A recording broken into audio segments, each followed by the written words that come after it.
Create your escape.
Peace. What's up, world? Welcome to day 3 of the Break Free Escape.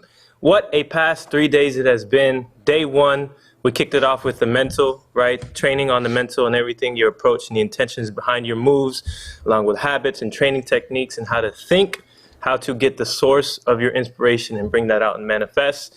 Day 2 was the physical, and Palmer walked in this morning, said he was really sore.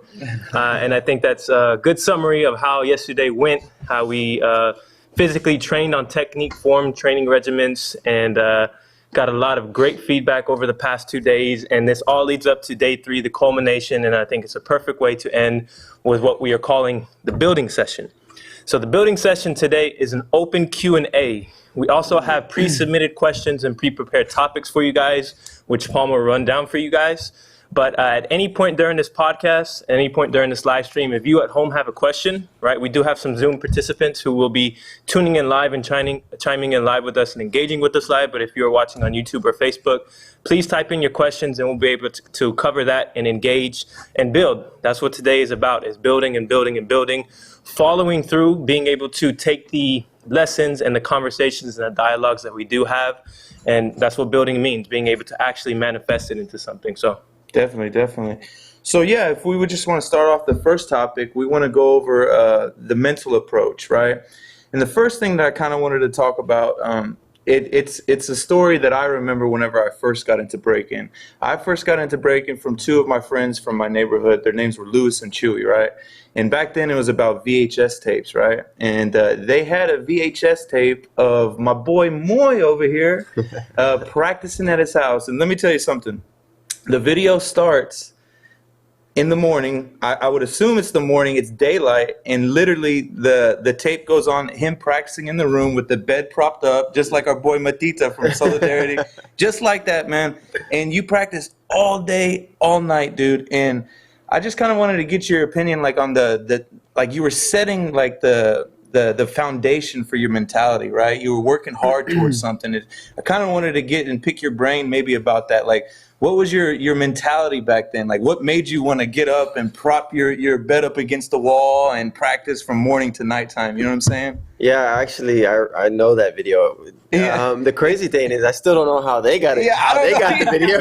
That's because all the VHS that was such a personal video. I remember like starting early in the day, and I remember even watching the footage myself, and you can see the daylight change to nighttime on the window. That's crazy. But it's crazy, yeah.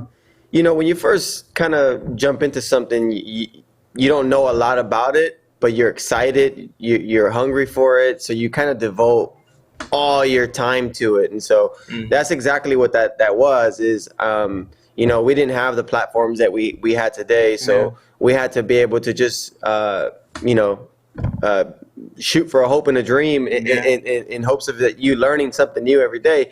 And I actually had a lot of goals as a kid, like, every day I tried to like learn a different move or learn several moves. And, you know, that was my approach. So my approach was like, I don't know a lot about this, but I know that it makes me happy. It's fun. Yeah, I like that. And it allows me just to take everything that I'm going through and just really devote it to this time. And, you know, as a kid, you know, we have a lot of time, you know, so we don't have families, we don't have bills to worry about. But, you know, so you know, as a kid, I was just devoting everything that I had to it, and I can't even like imagine how much time that we've put into it, because now that I think about it, it's like, what the heck was I doing practicing for 8 hours or 6 hours a day? You know, you hear that a lot, but you know, at that point in time, you didn't have a lot of accessibility to information. And so for you to get hold of a VHS tape, that's the exact kind of foundation that we came across. Starting because like we came across a B-Boy Summit 2 tape. And the way we got the B-Boy Summit 2 tape was through Ricky, who's an OG member of Havoc. He was dating a girl at the time. They were like 15 years old, 14 years old. He was dating a girl that had a cousin in Cali that said, hey, like, I know, you know, what that breakdancing stuff is. They do a big event in Los Angeles. My cousin came down. He left this video here. So he had left a video in town. Mailed it to you? And no, he just picked it up from her. Oh, yeah. And so we kind of fell in love with the B-Boy Summit 2 footage, and we watched that kind of religiously. And you know, we saw people just doing some amazing stuff. And so we thought, like, hey, in order to be that amazing, you have to devote a lot of time to it. That's what we would do. We would literally push the furniture aside and just practice all day and all night, you know. And I remember going to school with like carpet burns because I didn't have a smooth surface, but I was breaking on my carpet. But I had carpet burns across my face and like literally in areas I'm just like, how did I end up with that carpet burn? And so even at the time too, like breaking, like the way like people in the hood or where I grew up in, like if you know, said you were a dancer, they kind of make fun of you. So for a while, I wasn't saying I was a dancer. So when people would ask me if I got carpet burns, I was like, nah, I got jumped on the way to school. So I would just kind of make up stories because, you know, it was still so new, but I was just so excited about it. But yeah, it really comes down to that, man. It's just like, you know, when you're hungry for something, you're going to put a lot of time and effort to it. And that's what it was. Definitely. Yeah, go ahead, Beast. I was gonna say, little did you know, or any b-boys back then, that you were learning how to earn something during that time. So we didn't really think about it like that, but you're earning these moves. Not only are you learning them, but you're earning them. So some of those 8-hour practices paid off, right? Yeah. So that's exactly like what the mentality you could take it. And you know what that brings up to me right now? What you just showed me right now, one of the participants that took the workshops these past 2 days, he was sending you videos of him doing flares, right? Yeah. And Beast was giving him tips even after the workshop. You know, he kept building with them. And he did a flare, and he was using the tips that Beast gave him, and he hit it good. And like, his reaction after it was just like, oh yes, I got it and everything. Like, and that's what the beautiful part of, you know, just getting back when you just getting into breaking, like Moy was saying, like it's the freedom of it, and then the big surprises that you get. These little victories that you get whenever you get a move, you know what I'm saying? Like, I remember for me, it took me literally like 8 months to get a windmill down. Like even you were behind, bro. I got it in 3. An ugly windmill too, bro. So it's like the journey of these movements, like it really takes a long time. So I mean, if you're a beginner out there, like really do not get discouraged, because I mean, look at me. It took me 8 months to get a windmill. I mean, it was taking Moy from sun up to sundown to get moves right. But now you have it forever, right? Yeah, but then you had it forever. You put the time in, you put the effort towards it, then Fruits of your labor. yeah, the fruits of your labor are definitely going to show, you know. So yeah, and then my next question, I kind of wanted to direct it towards Jeremy, because, you know, we kind of talked about, you know, Moy's approach whenever, you know, he was younger and everything. And that was like a part of Houston's early scene. Kind of ask about like your mentality when you first got into it, because, you know, obviously you're my little brother and you were around. Obviously. Yeah, right, obviously. And you were around it for a long time, even before you started to break. So kind of wanted to pick your brain about, you know, why you fell in love with it, and, you know, what was that switch that came on to make you want to start doing it when you had been around it for years already? You know? Well, the short story of it is I fully committed myself to starting to dance when I saw it live at a jam in front of me. It was Hoedown 05, December 05. So I, of course, saw you, you know, throughout the early years of you getting down in the early 2000s, and you devoting countless hours and you know, huddled over a VCR watching VHS tape on AOL Instant Messenger with Cross One. You know what I'm saying? Like these are early memories I have. But the thing that truly captivated me was going to Hoedown and watching the battle and watching the energy and the exchange, you know. And I'll never forget from that moment. I don't know if you remember this, but I remember leaving that jam and telling you, like, this is what I want to do. And from that point on, it was a wrap, you know. And I think, to precursor that, though, I was before I started dancing, I was into hip hop, like, and particularly like downloading music illegally on Napster and LimeWire. Please don't. In 7 statutes of limitation, 7 years, I'm free now. But anyways, I was like an internet kid, downloading music, downloading like old school tapes, really like getting deep into it in that way, in the musical part of it. And I think, you know, everybody has their own journey, but I think that's a great way. And I think that's on top of my mentorship with you guys and all I have a core and everybody who's taught me. I think me acclimating myself with the music first really helped me and foundationed my approach. But to answer the original question, the short story is I saw it in front of me for the first time. And I think everybody in their own way, they do have their own journey, but I think you have a moment where you authentically experience hip hop culture for the first time. It doesn't have to be at a jam. It could be somewhere else. It could be through the internet now. I mean, look at this right now. This could be somebody's breaking point. Hopefully, you know, or maybe Solidarity was. Maybe that was a point where it was like, man, this is crazy. This is what I want to do. This is hip hop, you know? Yeah. But I think in a simple way, everybody at one point experiences like authentic 1,000% hip hop to its core. And from that moment, that's your approach and that's your commitment to the culture. So. I want to say something. I remember you as a kid coming over to my house, and I want to share this to you, and I want to share this to everybody watching, because you know, a lot of people a lot of people see kind of what they see now, and they kind of see us, ahead of the curve, breaking, entering big competitions and things like that. But I want to say, like, breaking was tough for you. Yeah. Like, it was extremely tough for you. I remember Jeremy coming over to my house to practice, and I saw how fast everybody else was learning, but it was just so tough for Jeremy. He couldn't,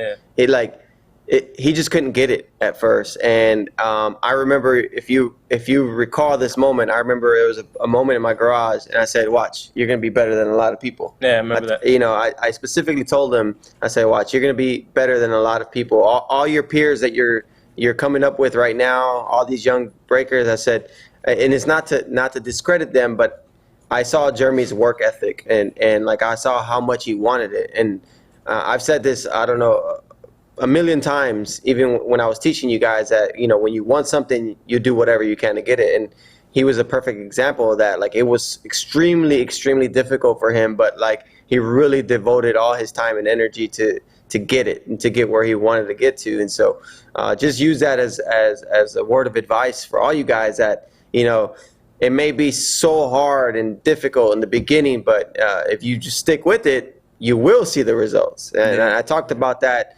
on day one, when I was talking about, like, the mental, and then I approached it again in the physical, about, like, you really set yourself up for a path of success when you don't give up. And the moment you give up, you won't be able to reap those rewards. And so, like, it's something that I saw too. Now I want to go back to you. I remember seeing you, like, in the mid to late 90s. And the way I knew you, because I didn't know you personally, but the way I knew you is Beast was always the guy that wore a Superman shirt. Yeah. He was always the guy that wore a Superman shirt. It was a blue shirt with Superman logo. And I remember, like, back in the day in Houston, everybody was from different sides of town, and I knew that he was from a different side of town, but the only way I could really differentiate who he was is, like, oh, it's that guy with the Superman shirt. But every time I saw him, he'd have, like, a different power move, right? I don't think that you would stand out so much in terms of, like, battling people and stuff at the time. I think because you were still trying to figure out, like, who you wanted to be around. Exactly. You were, like, who you wanted to be around, and now all of a sudden, you made your mark. You came in and you made a name for yourself. But there's a lot of little moments like that really stick out to me. But just because, like, you think that people are not watching, people are watching. Yeah, you know what I mean? And always know that there's people that are pushing for you and they want to see you succeed. And I remember seeing Beast a lot. But to be quite honest, a lot of people wouldn't bring you up. But I'm like, you stood out to me. You stood out to me, not just because of the Superman shirt, because every time I saw you, there was progression.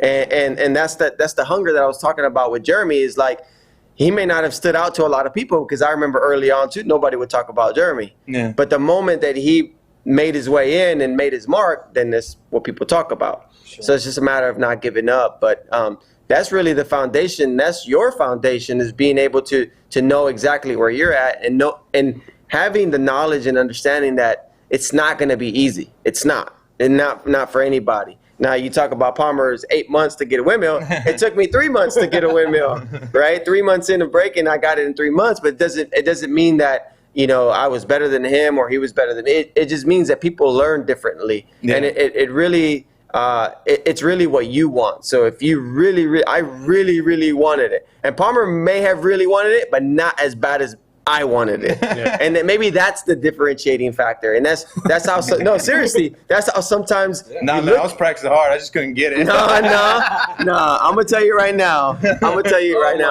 I'm such a competitive person that, like, that's exactly how I look at it. And I'll use Nat, for example. When Nat and I would train together, like, Nat would get it like this. You would tell him what to do, and he would do it. Yeah. If you tell me what to do, I could not do it as quick as Nat. Yeah. But I made sure that I was going to get it because I saw him get it, so I use that as motivation. You know? So that's what I'm referring to, is that sometimes some people want it more. And Nat definitely wanted everything more, and he wanted it now. Yeah. Like, he wanted it now, and he showcased that no matter what, he was going to get it now. Yeah, definitely. I think the summary is, like, approach is multifaceted. There's so many different complexities with approach, but I think when it comes down to it, there are general approaches that I think B-boys and B-girls and artists should adopt. And one, the word that jumps out is hunger and passion, right? And conviction. So like, understand what these words mean to yourself personally, right? So if you really believe in hip hop culture and you really believe in yourself that you want to be in this culture, and let's just say everyone has their different goals. Somebody might want to be a competitor, somebody might want to be an ambassador, a contributor. There's so many different avenues that you can take within this. But if you fully convict yourself in your beliefs, meaning I am going to do this at any cost, no matter how long it takes. I'm a big believer that can happen for everybody, and the journey might be different for everybody. But if you foundation your approach with that hunger and passion, belief and conviction, you can get there, and then you'll find that way to get to that destination and get to that goal. Let me remind everybody in our Zoom that if you do want to chime in at any point on the Zoom dashboard, please raise your hand. So there's a button that says raise hand. If you guys want to chime in and ask a question at any point, please just put raise hand and we will pull you up on the screen to chime in. But now, continuing on our topic about approach, we spoke now just about, like what it was when we first got into it, right? But I think a lot of people I see in our Zoom already have good skills. Like I've seen a lot of dope B-boys and B-girls in this workshop participating. So once you have that approach, and I think a lot of people already have that approach and that hunger, what would y'all say is the second phase of the second level of approach? Like what gets you, now you're in the culture, now you're convicted, now you're there and you're starting to see progress. What continues it? What's that approach that pushes you into it? The next thing would be like battling, or like we were talking about earlier, like a crew maybe, that's going to help you, motivate you to do other things, whether it's performing or competing or just training around other positive people. Yeah. Yeah, definitely. I could tell a story about whenever I first got into breaking and everything. We used to practice at this place called Sagemont Church, and I remember one time I'd already been breaking for about a year and a half, right? So, I still wasn't really confident with my skills, but I was very, very involved with it, always practicing. And the mentality that I had, it was like I didn't want to like really come out until like I really had something to show. You know what I'm saying? Like. And so I remember we were practicing one day at the church, and they told me that this dude named Jonathan was going to come there and battle me. And then all of a sudden, like I got like my anxiety, my fears went up. I was like, oh my God, there's going to be girls there at the church. There's going to be a crowd there watching. I was like, yo, I only got like cake kicks and all these like little things, man. So my anxiety and my fear were super high, right? And he came to the church, he battled me in front of everybody. I didn't do good, but I felt super good afterwards, right? And I had that little victory, right? And and I think when Beast said something like that, he said about battle and take it to the next step. I tested myself, I tested my skills. I saw where I was at, right? That was this little victory that I had, right? And another story is there was this practice spot, and they would have battles every Thursday at this place called YA, right?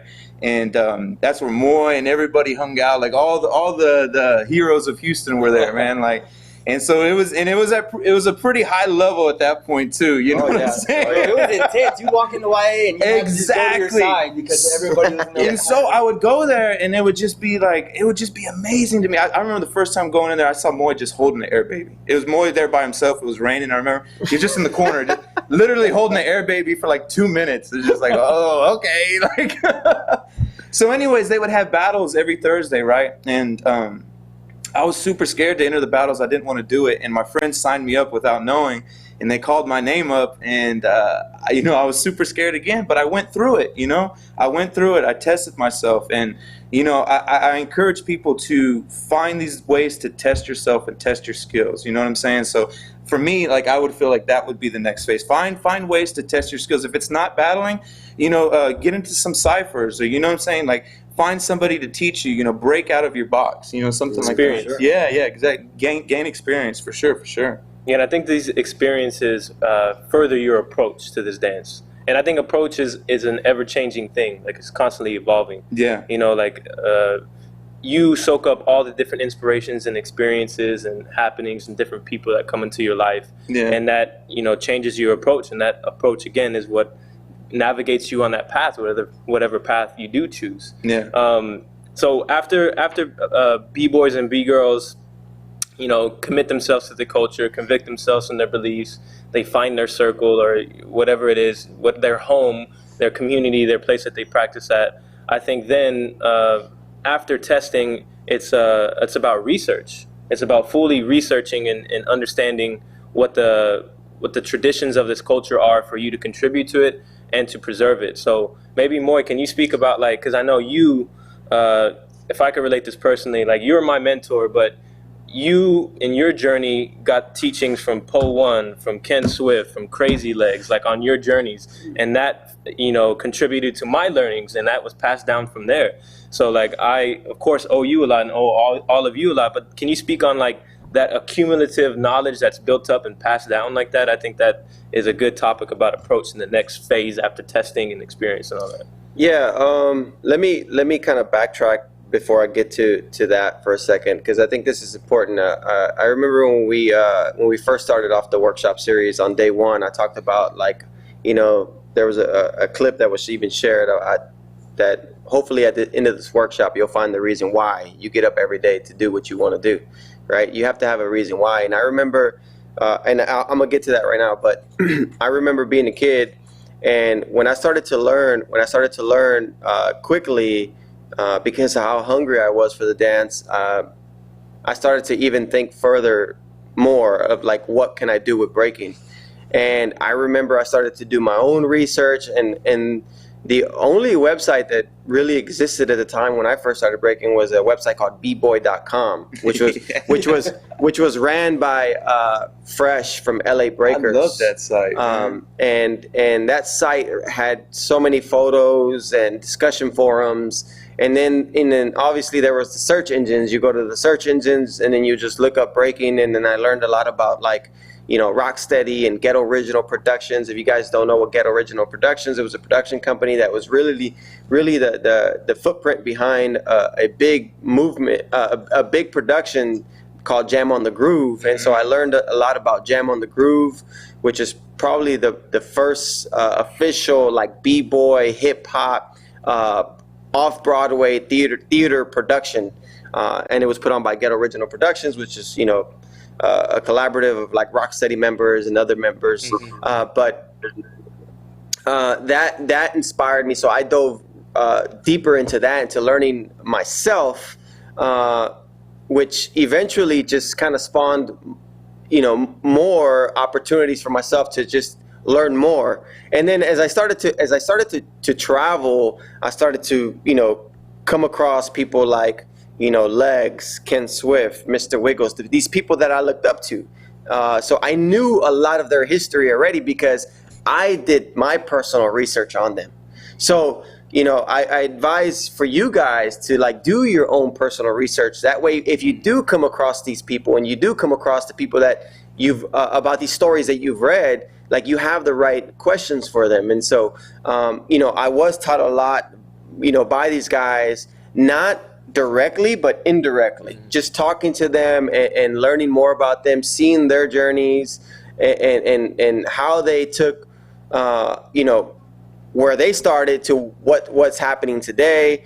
I have built good relationships with people from Style Elements. Style Elements was a big influence to my crew, Havoc Coral, back in the day, and still are, and I remember when Style Elements first came on the scene, they were the unorthodox breakers. They were taking breaking foundation and really making it their own and creating this unique version of style that really was a big influence to our scene, right?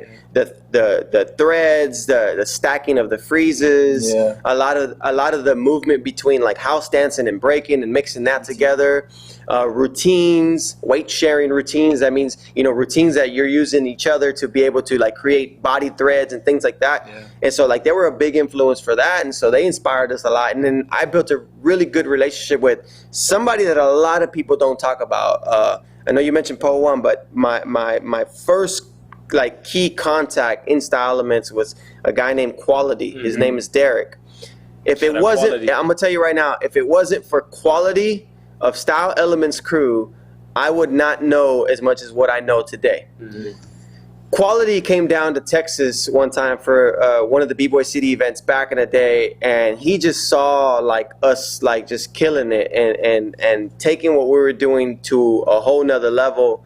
And he took the liberty to come out and say, "You're gonna be next level one day." Like, and he asked me, he was like, "Do you have access to internet?" And I said, "No." He's like, you know, "How'd you guys get down here?" I said, "Man, my whole crew rented a van and we came here 15 deep in a 15 passenger van." Yeah. And he was like, "Man, I want to find a way to help you and build with you." So at the time, he comes up to me after the jam and he brings me this little thing, and it's like, I don't know, it's like a little kind of iPad, but it's a keyboard with this other little box. And I'm like, "What is this?" He goes, "It's called Web TV." Oh, yeah. And he goes, "This is for you." He goes, "This is mine, but I'm going to give it to you because I don't want to have no reason to not be able to contact you." Yeah. Wow. And he gave me his Web TV program, which I know it cost a lot of money at the time, and he gave it to me.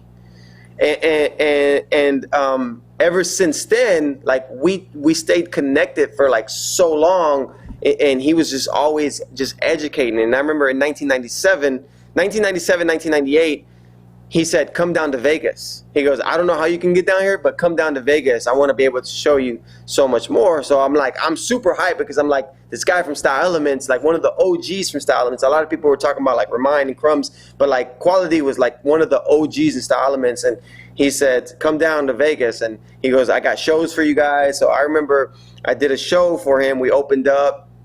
And I opened up with Flo Rock from Rocksteady Crew of Las Vegas, and then I opened up with Honey Rockwell, and then there was a couple other members from my crew, which was Maya from Havoc, and then Jesse from Havoc, and then so we were out in Vegas, and he just starts kind of just showing me the ropes on everything about like people, dance steps, where they come from. He starts telling me about every single thing, and I'm just like a kid in a candy store, and I'm just listening. I'm like excited.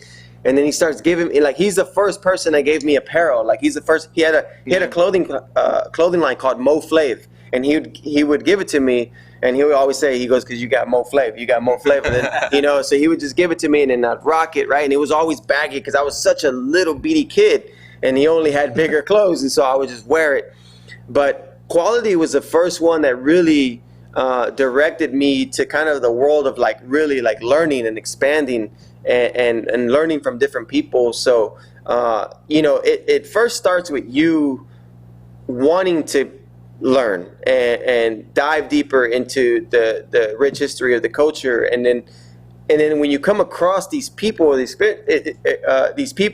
then you experience it, you immediately have a direct connection with it because you studied it, right? But if you don't, then you don't know what to say. And I think that a lot of B-boys and B-girls nowadays, they don't know what to say. So they almost feel like we're unapproachable to them, but really they just don't know how to approach us, right? So we can kind of be intimidating sometimes because if you see us on the internet and you're following our movement and what we're doing, what we've been doing for years, it's almost like, how do I connect with this person, right? How do I connect with this person?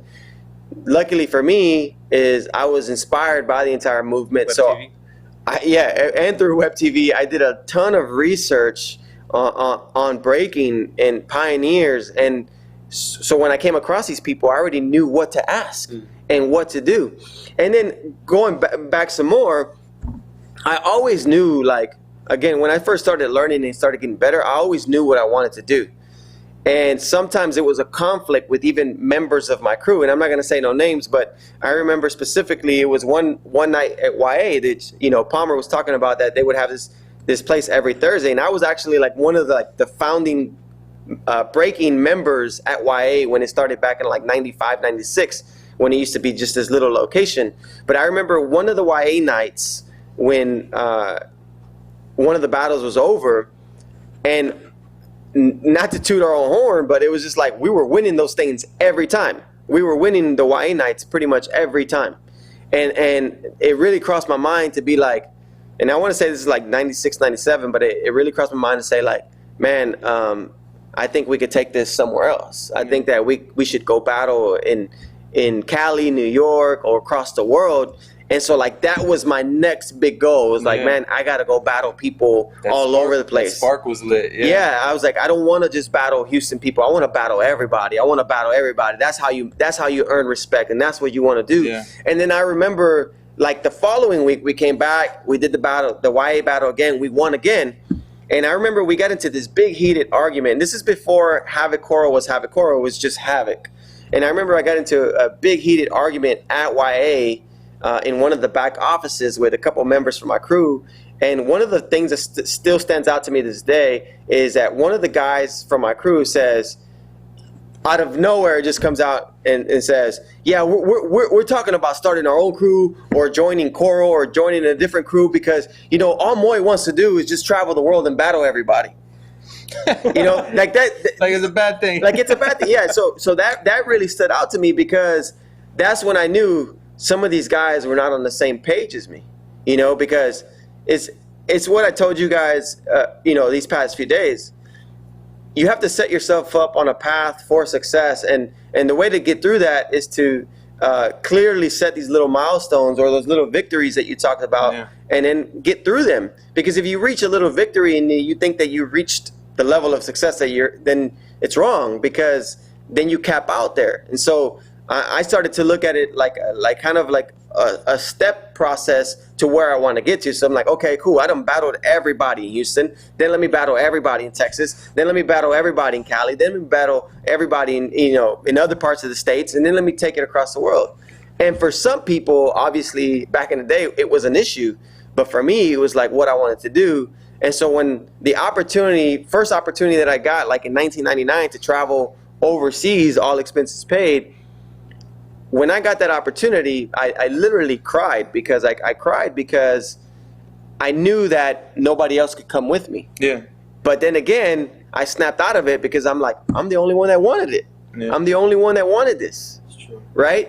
But now that I was there, it allowed me to set up a path for them and get them to jump on board. Yeah. So, you know, it really stems from knowing what you want.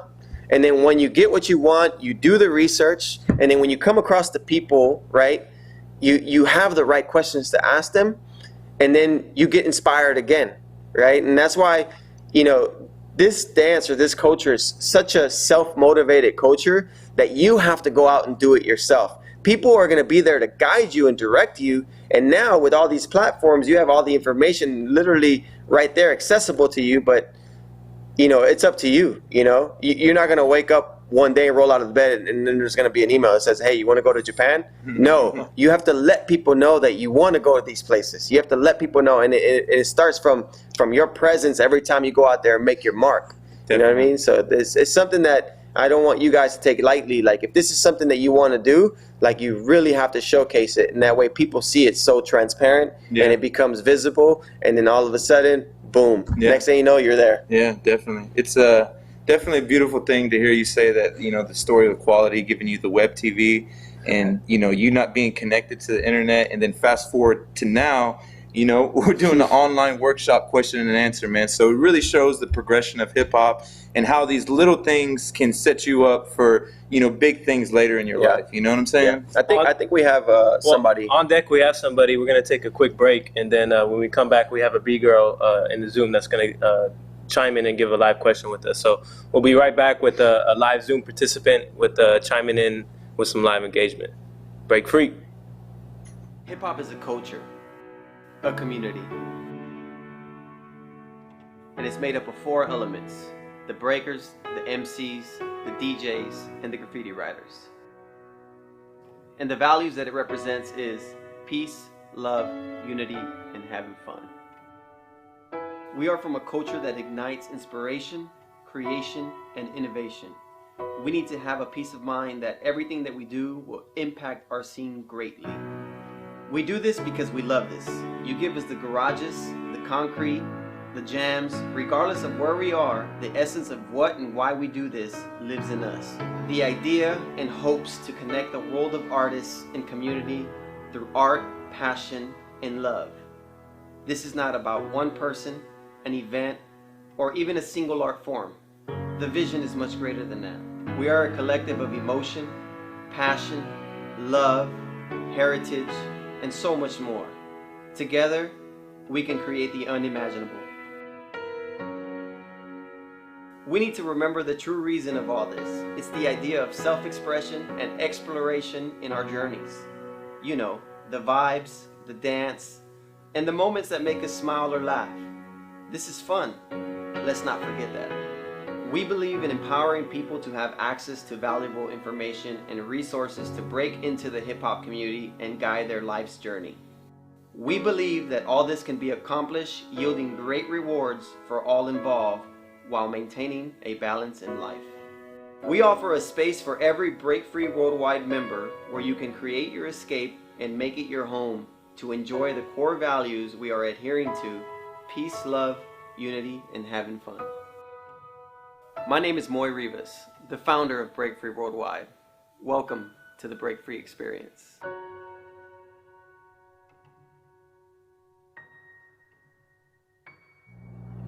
Yes. So I shared this story on social media, but that clip, this was during the Solidarity campaign, right? And during that campaign, a little insight into the behind the scenes footage, but I was pulling like nights from like 10 a.m. to 2 a.m., 3 a.m., like planning for the event and us having Zoom meetings back and forth. And my mother, who lives with me, was seeing my work and like seeing me going back and forth and doing all this. And then whenever we edited that video, shout out to Gustavo, our marketing manager who created that, does amazing work behind the camera and editing. He sent that to us and we got the link and I pulled that up on my screen. I'll never forget, my mom walked by and she saw that clip and she watched it just in silence. And afterwards she said, "Wow, now I understand why you work so hard." So that was a moment I'll never forget. And I think that clip really fully encapsulates like hip hop culture. And shout out to Gustavo for doing an awesome job on that. Yeah, for sure. We have a B-girl mids that we're going to pull up. But just a reminder before we do pull her up that if you have any questions for this building session, please drop them in the comments, either on YouTube or on Facebook. And if you are in on the Zoom as a participant, raise your hand using that dashboard and we'll pull you up to engage. So let's pull up B-girl mids. Hello. Hey, can you hear me? Yes. Good. How are you, B-girl mids? I'm good, and you? Good. Doing good. Are we saying your name correctly? Is it mids? Mids, yeah, mids. Awesome. Where are you from? South Africa. South Africa. Wow. Represent. Do you have a question for us? Did you first, did you enjoy the workshop? And then after you answer that, what is your question that you have? Yes, I enjoyed the workshop very much. I learned so much stuff that I can apply, and so much stuff that I didn't know. Was really awesome. Awesome. Glad. And do you have a specific question? It could be related to anything that you did have a question about. Okay, so the question that I have is, what steps can I take to develop my own style within breaking? Can I answer that? So I think just to kind of simplify the process, the best way is like your personality, right? Like taking your personality outside of breaking and then converting into breaking. And I think that when you just dance based on how you feel and what you're going through, I think it's going to showcase itself. So I'll use myself for an example. Like I've always been like a very like get to the point, sharp about what I want to do, trying to communicate the message as quick as possible, like type of person. And so when I break, I'm very like sharp. I try to get there fast. I know what I want, so I'm not going to spend a lot of time trying to tell you what I want. So I'm going to go out there and do it. And my personality has always been that. And so, taking it outside of breaking, like, how your daily life is, like, I think truly organically, when you start to just dance based on how you feel, I think your personality is going to start to convert over. Just so raw and so organically that you're going to start to develop your style based on who you are as a person. I think that if you start to look at other people to develop your style, I think that you're going to run into some conflict of interest because you're going to be modeling after people that don't live the way you live. And I think that you're going to have a clash of personality where if your personality is to be a very professional, outgoing person, then your dance will showcase that in some shape or fashion of how that translates over to the dance world. But that's exactly how I am. Like outside of the dance world, it's like I don't like to negotiate. I don't like to go back and forth with people. I know what I want. It's like if it works, it works. If it doesn't, it doesn't. I don't like to waste a lot of time, and I'm very sharp about it. And I always try to make the message as clear as possible. And so when I dance, I do the same exact thing.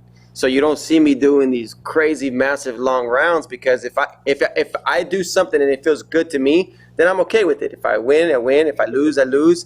But it's my personality, and I think that if I try to go outside of that, then I'm not really doing what I need to do. And I think that organically that starts to convert to your style, right? Your style is based off who you are, not what someone else is.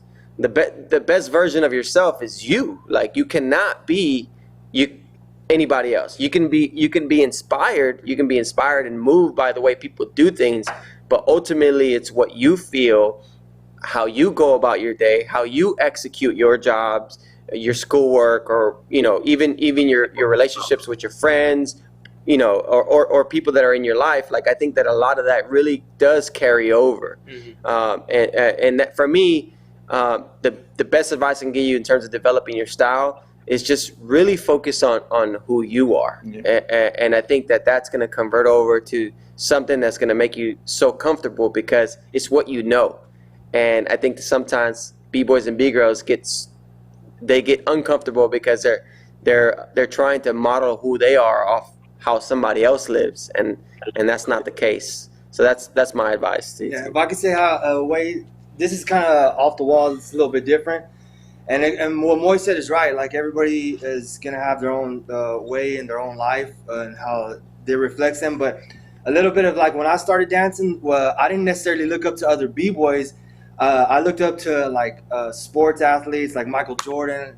I know a lot of the times y'all see me like sticking my tongue out. That influence was from Michael Jordan, and I adapted that to my breaking. And then like they were saying earlier, my name was Superman at the beginning. That's because I took characters, whether they're comic characters or whatever, and I took how I felt like if I was that person, and then I would adapt it to my dance. So that's kind of how I got my name Beast too, is because when I battle and when I dance and perform, it's real aggressive, and I'm real out there and I'm real outgoing. And I think that's another way to help build your style. You don't always have to look at videos and get motivated from another dancer. You can get motivated from other things that are outside too. Read a book. You might get motivated from a book, and that can help develop your certain ways you look at different moves and stuff like that. So don't always just count on just looking at videos.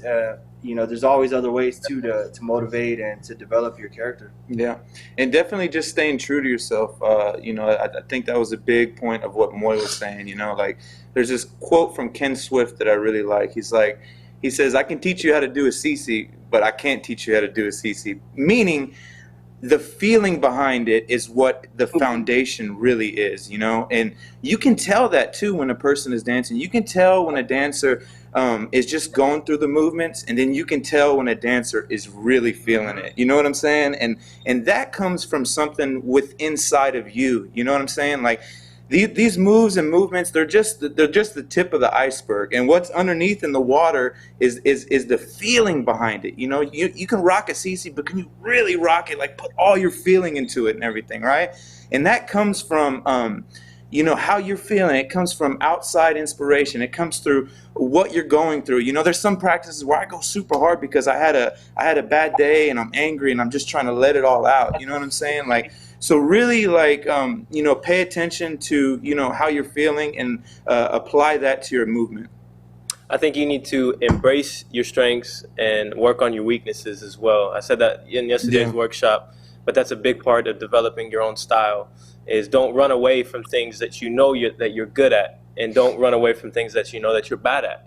that all contributes to the style that you are developing. So on top of you knowing your authentic self and you drawing in inspirations from your environment, everything around you, recognize your strengths, recognize your weaknesses, and work on those. And that's what's going to chisel away at the style that lies underneath. I think everybody has their style already. It's already there, you know. It's just about finding it. It's about chiseling it away. Whatever metaphor you want to use, these things, every piece of advice that was given just right now, that chisels away and that reveals your style after all this is done and after all these practices are applied. Yeah, definitely.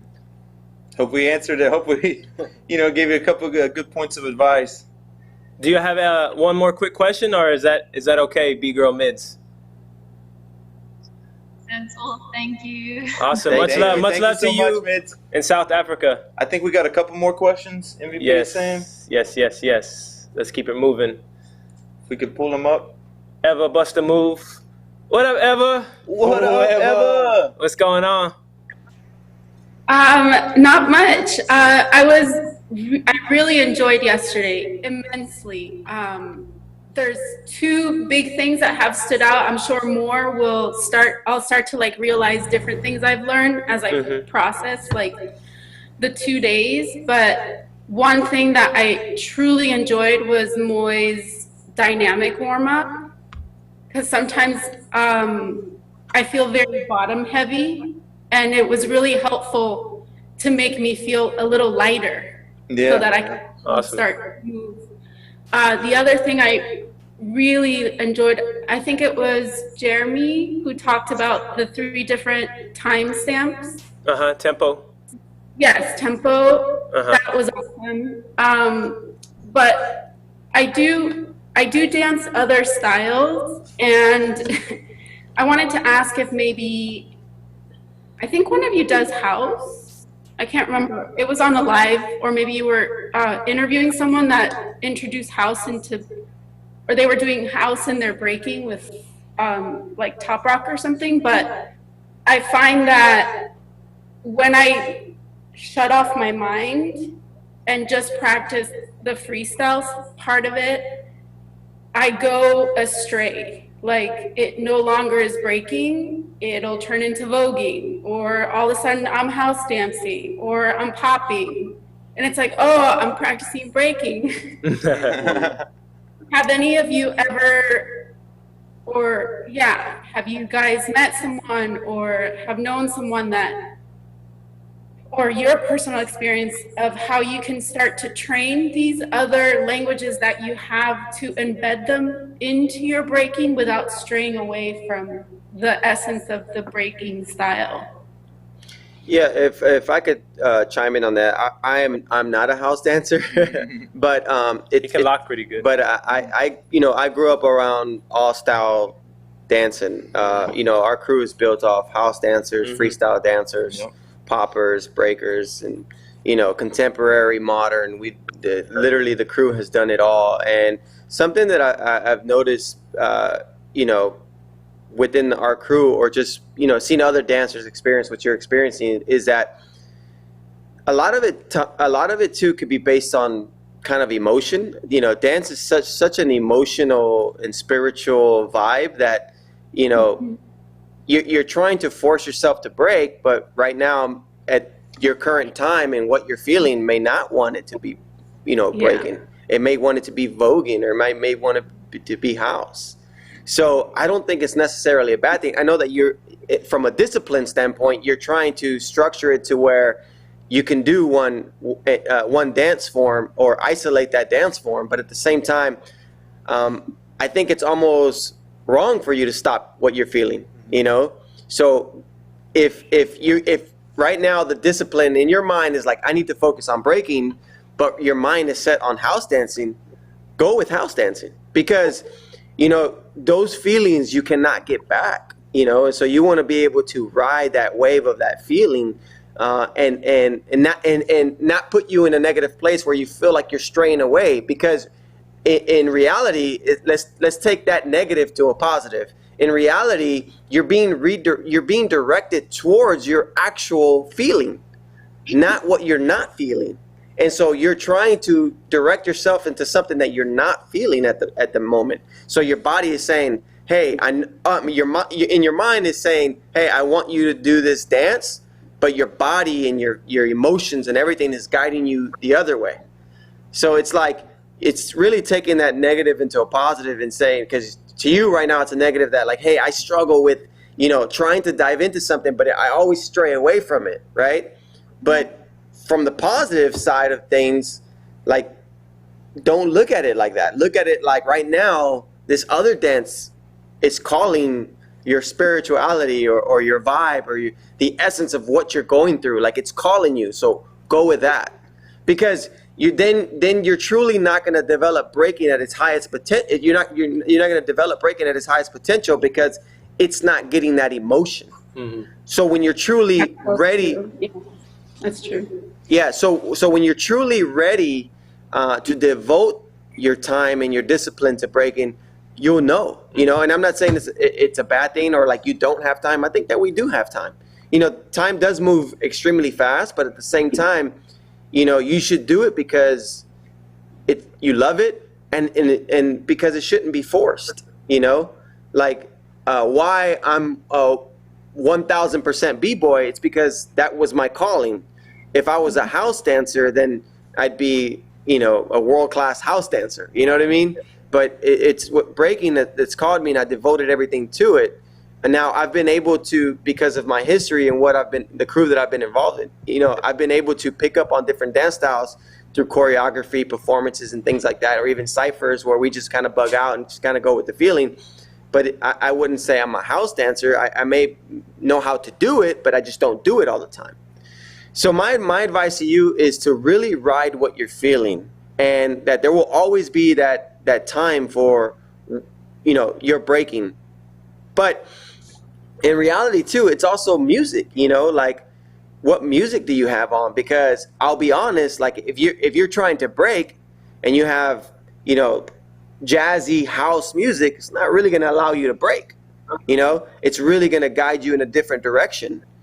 But if you want to break, put some brakes on, and then you have no choice but to do that, you know what I'm saying, to like hit those beats. But house, you can't do that with house. You know what I mean? You can't do that with voguing. So you got to be able to make sure that that you are also trying to adapt to this other music, because breaking has its own music. Although I do believe that breaking can be danced to anything, but at the same time, you're learning a new discipline and you want to isolate it. So you have to truly isolate it and don't give it any other attention. You cannot give house music to breaking when you're first learning breaking. It has to be all about breaking, everything. That's just how I grew up, getting involved with dancing. And so I think that, taking those elements is going to help you on how not to steer away from, the dance form that you really want to focus on. So go ahead. If I can add something real quick too, is actually take advantage of those dances that you know already, because they're going to help you transition into breaking. Because there's a lot of people that don't dance at all, and then they want to come into breaking and they have nothing. They don't have rhythm, they don't have balance and control, they don't have anything. You're already building those skills, so you don't have musicality, you know how to like just control your body in certain movements. So I think it's easier to transition from like an all styles type dancer into a b-boy or b-girl compared to a non-dancer transitioning into a b-boy, b-girl. So you could already take some of that and use it to your advantage. I think what might help Eva is structuring your sessions, and this goes back to a. Do you have like maybe a formula I could start with, and then maybe that'll I don't know. I think not a specific formula. I think the idea is for you to develop your own formula, but I can let you know, like, there's getting down, which kind of is no limitations. That means you turn on music that you're feeling, that identifies with your mood and your vibe, and you get down. That means there's no rules to it. You're just dancing, right? There's that type of session. And then there could be a session devoted strictly to breaking, what Moy talked about. Turn on breaks. You can turn on DJ Lacey, turn on DJ Lean Rock, DJ Fleg, turn on on James Brown, turn on breaking specific music, and structure that practice around foundation and form and all that. And then the same can be applied to house, the same can be applied to lock, and any other multidisciplinary art form that you want to approach. So I think this goes back to approach too. This shows how important approach is what is your approach to your session? What is your approach to your get down? You know, are you trying to vent? Are you trying to let it out and get down and just turn on music and go? And in that session, it doesn't, and going back to what Moy first said, it's not about you overanalyzing. You know, that's what getting down is not about overanalyzing. It's about everything that Eva knows and everything that Eva has accumulated leading up to this session, getting down and letting it out. You know, and then there could be another session devoted strictly to form work and breaking and so on and so forth. So I think structure would really help with that and really thinking about your approach. And Moy's a good locker too. Thank you so much. That's awesome. Shout out to all of you for these incredible 3 days, and also shout out that you said my name right. Not Eva. Eva. Like in Wally. Eva. Forever, Eva. Forever. Thank you, Eva. Thank you, Eva. Have a good one. All right, so we have one more Zoom participant. Let's bring up Key. Our girl, our sister. Key. What's up, B-girl Key? Can you unmute? We can't hear you, Key. Let's see. Okay. There we go. You hear me now? Yes, yes. You guys have made my session. Like, really. And That then means that a I lot. would learn from all four of you guys. You just made my...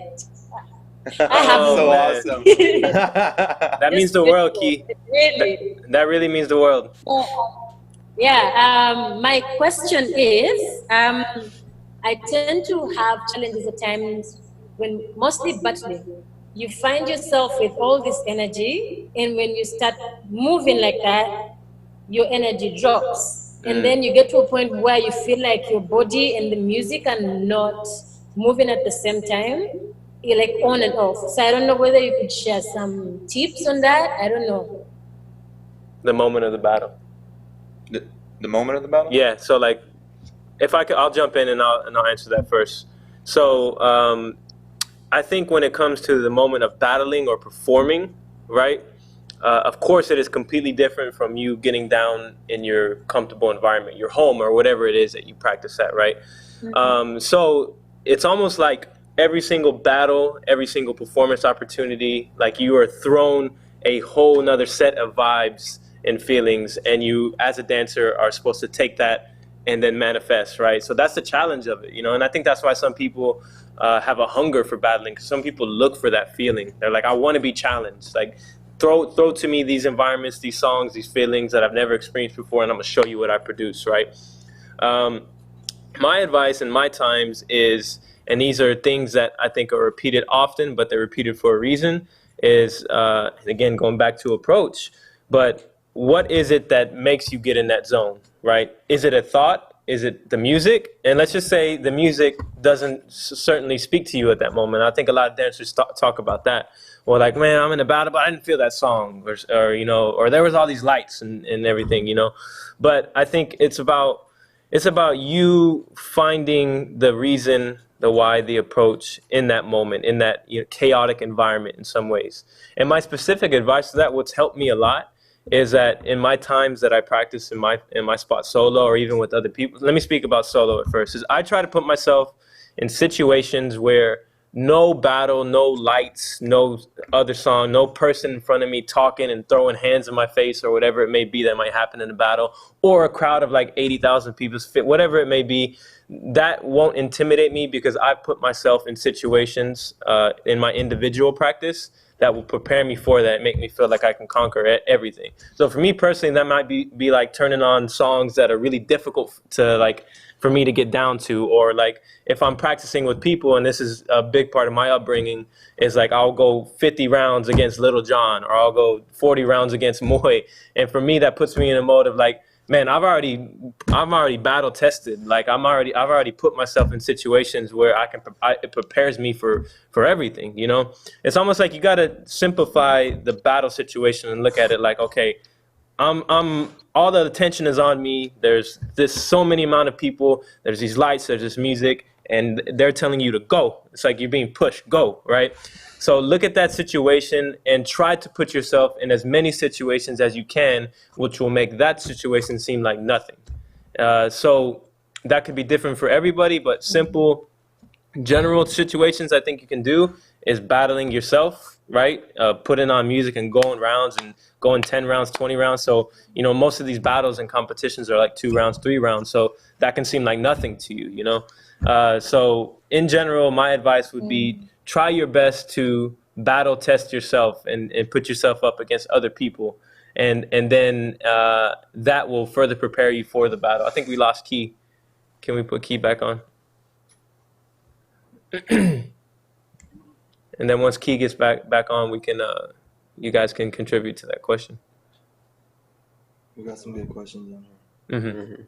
She's gone? Oh, okay. There's Labstar G questions. Let's do Labstar G. That's a real good question. We got a question through the chat, and then we'll pull up some more Zoom participants. Go ahead, Beast. So Labstar G says, I have a question on the business of breaking about what Moy had spoken about day one.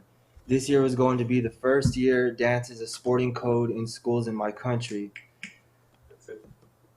That's Labstar G. We got him right here. What's up, Labstar? What's going down? Yo, what's up, guys? Yeah, it's Hey, better, man. better to hear the question. Yeah, better to hear the question from you. For sure.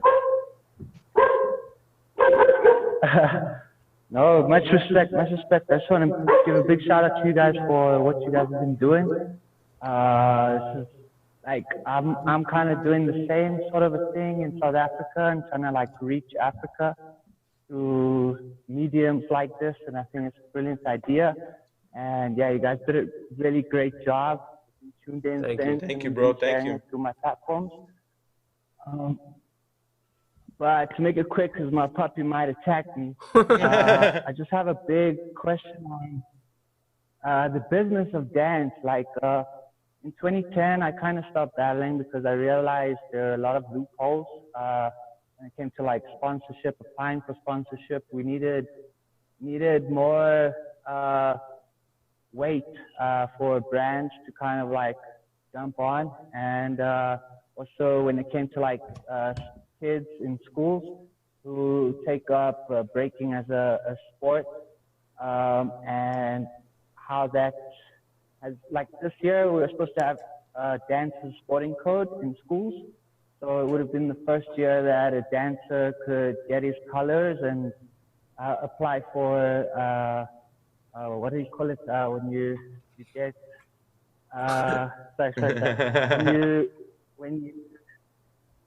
when you get your colors, you can kind of go for a scholarship. You get like a grant, right? Yeah. Oh, grant, yeah. For making colors. So I've kind of worked more on the business end of it, and I've created like a huge platform for dancers to communicate with each other because there was no means to communicate. But more on the topic of business, what are your thoughts on the government getting involved in breaking and turning it into a sporting code, and just overall things like when you have a competition that there should be like regulations on the floor safety and you know, just the general structure of breaking, because it's very loose, you know. Like for instance, I'm a very hectic breaker. Like I like power moves and stuff. And for instance, I could have injured myself, and there would have been no support structure to kind of bring me back. So I'm more on that end of the industry, and I just want your thoughts on that business of breaking as a whole. And yeah.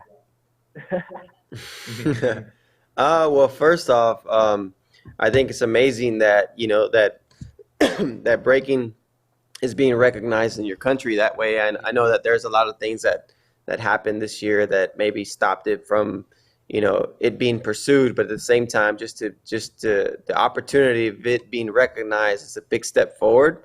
I think that it's important that the government does start to step in and support not just more of a sporting kind of activities, but cultural activities, where I believe breaking falls under both kind of umbrellas, you know, cultural and sporting activities. So I think that's great, and I think that having government support allows for the message of breaking to be distributed positively through the general public, because when you have the government support something, it reinforces positive support.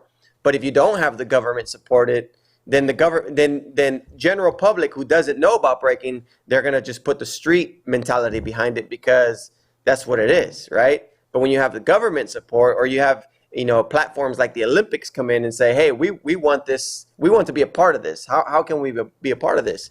It immediately adds value for it, then eventually equates to the conversion of more people joining our community, because breaking is such a relatively small community that you talked about corporate sponsors and things like that, but it's such a small community. Why big corporate companies are hesitant to sponsor is because the market value is not big enough. So why are they going to pour money into something that's not big enough? If we go to an event, a normal event is going to have 500 people. You know what I mean?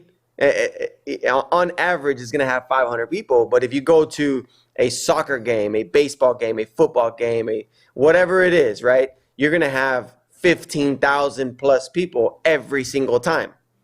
You know what I'm saying? So their market value is a lot bigger. So it starts with us finding a way to be able to grow our community at the general public standpoint, to be able to increase market value, to continue to have government support, to continue to have general public support, corporate sponsor support, because without the market or the community scaling up and coming as a bigger entity, then the value of it is so small. And so the value of money that gets put into the community will also be very small, right?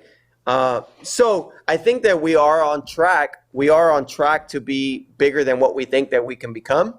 But it starts with all of us having an understanding that if this is what we want, we have to do this together. It cannot just be you and I, or us and you, saying this is what we want because we think that it's a good opportunity for breaking. Everybody has to be there, because if that's not the case, then people will start to get singled out, and those are the people that just get sponsored, right? So if you look at all let's just take like the BC1 All-Stars, or the guys that are all sponsored by Monster. If you take those guys, you can look at those guys and be like, man, these guys are highly competitive in what we call the sport of breaking, right? Like, these guys go all out for competitions, right? And because that's eventually what sells to corporate sponsors, right? Because they're so used to like big playing fields like that, right? Big sporting events. So from the underground level, now the extracurricular level, of where you're saying this was going to be the first time of breaking being coded as a sport within the school system from where you're at, like, that's a starting point to now moving into the phase of saying, breaking is recognized. It's a supported dance form or disciplinary art form that eventually can lead to a professional career. Right now, that does not exist. So a lot of the schools, even where we're from, they have it as an after-school program, but it's not accredited. It's not standardized. So I can't get no points for it. The only points I have is just like street points. Be like, yeah, I learned breaking. You know what I mean? But outside of that, it does nothing for my college career, does nothing for my educational career.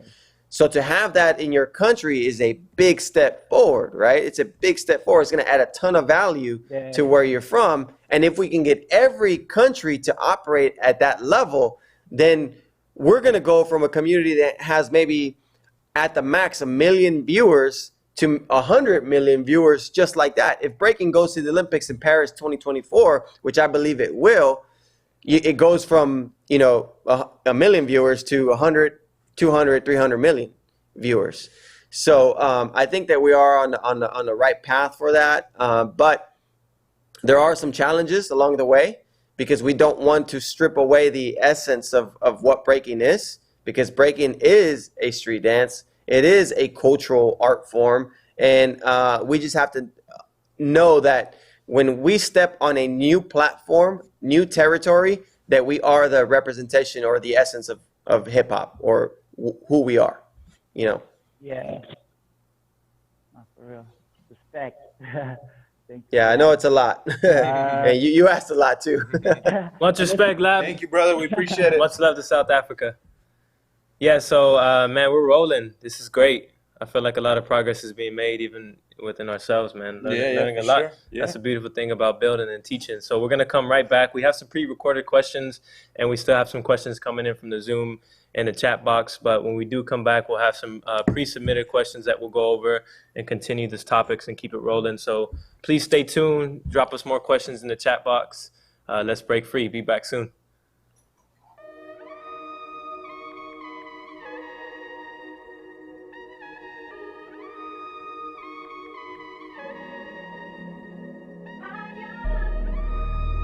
Man, I've been practicing at this spot, I want to say, for maybe about 5 years now. 4 to 5 years.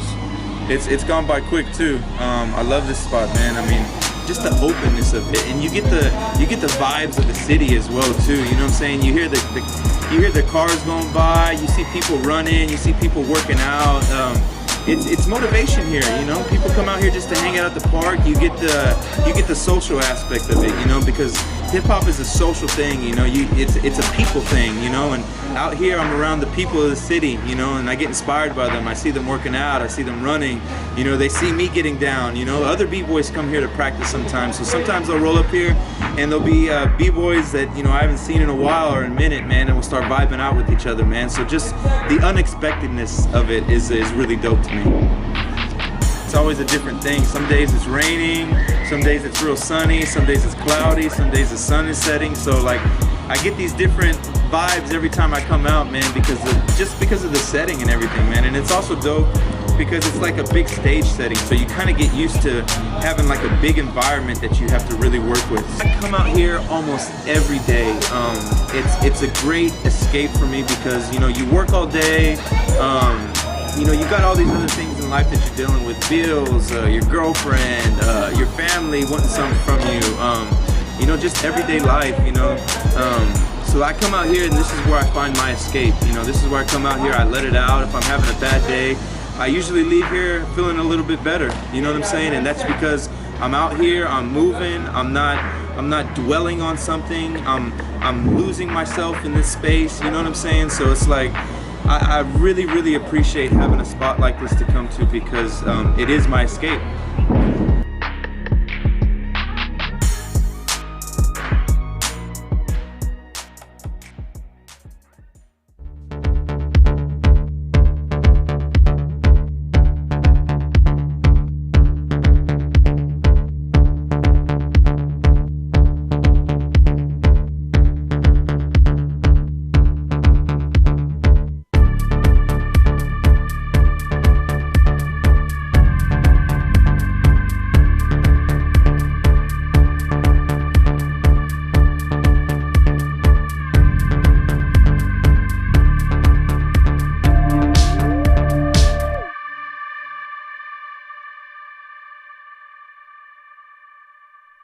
What's up, everyone? It's your boy Beast Boogie, and this is my practice spot. So my practice spot is here at my house in my dining room, whatever you want to call this spot, but it's a place for me to escape. I'm rarely home. I'm always at Break Free, or I'm traveling, or I'm at the gym, or I'm visiting family. So when I am home, I definitely like to take the time to stretch, you know, practice. And recently I did some online battles from here in my living room. So that was pretty cool to experience an online battle. So a real battle, competing against other people in other countries right here in my spot, in my dining room, essentially. But yeah, so this is a great place for me to come and just let loose. I know you would think that being elsewhere is where you would want to do that, and that's great too. Everywhere I go is a different vibe, so you know, I can go practice at the park with Palmer and I'm gonna catch that vibe, or I'm gonna go practice and break free with some of the Havakuro guys, and that's another, you know, vibe. And when I'm here at home alone, that's where I get to build and create my own vibe, my own energy, and create, you know, some of the movements that are, you know, some of my, this is where I create my movement.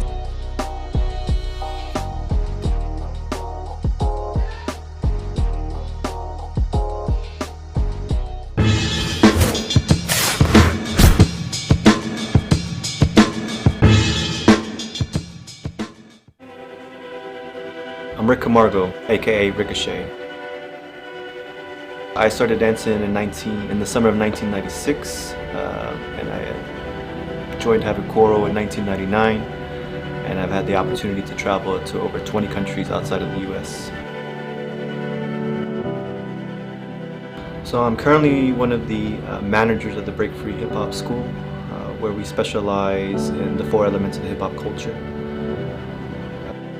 We center on individual style development and developing students into local leaders and international pioneers.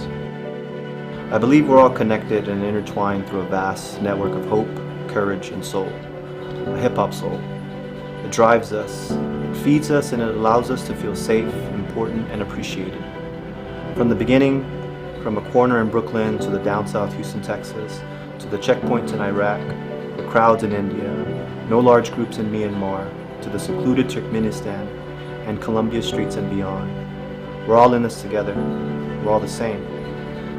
I believe hip-hop connects us. It's a universal language that brings universal smiles, no matter what region of the world you're in. We're all ambassadors of this culture, diplomats. To share our passions with each other is what it's really all about. Hip-hop has opened up authentic collaboration between individuals, crews, cities, and countries. Doing something beyond you is hip-hop. Doing my part is hip-hop. Doing your part is hip-hop. Be a part of history. Leave a mark. A footprint for future generations to enjoy and explore.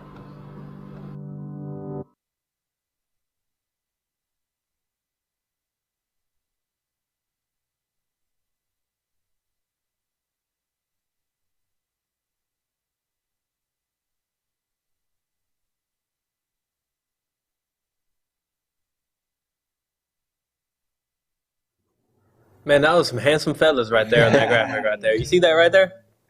That's some fine fellas.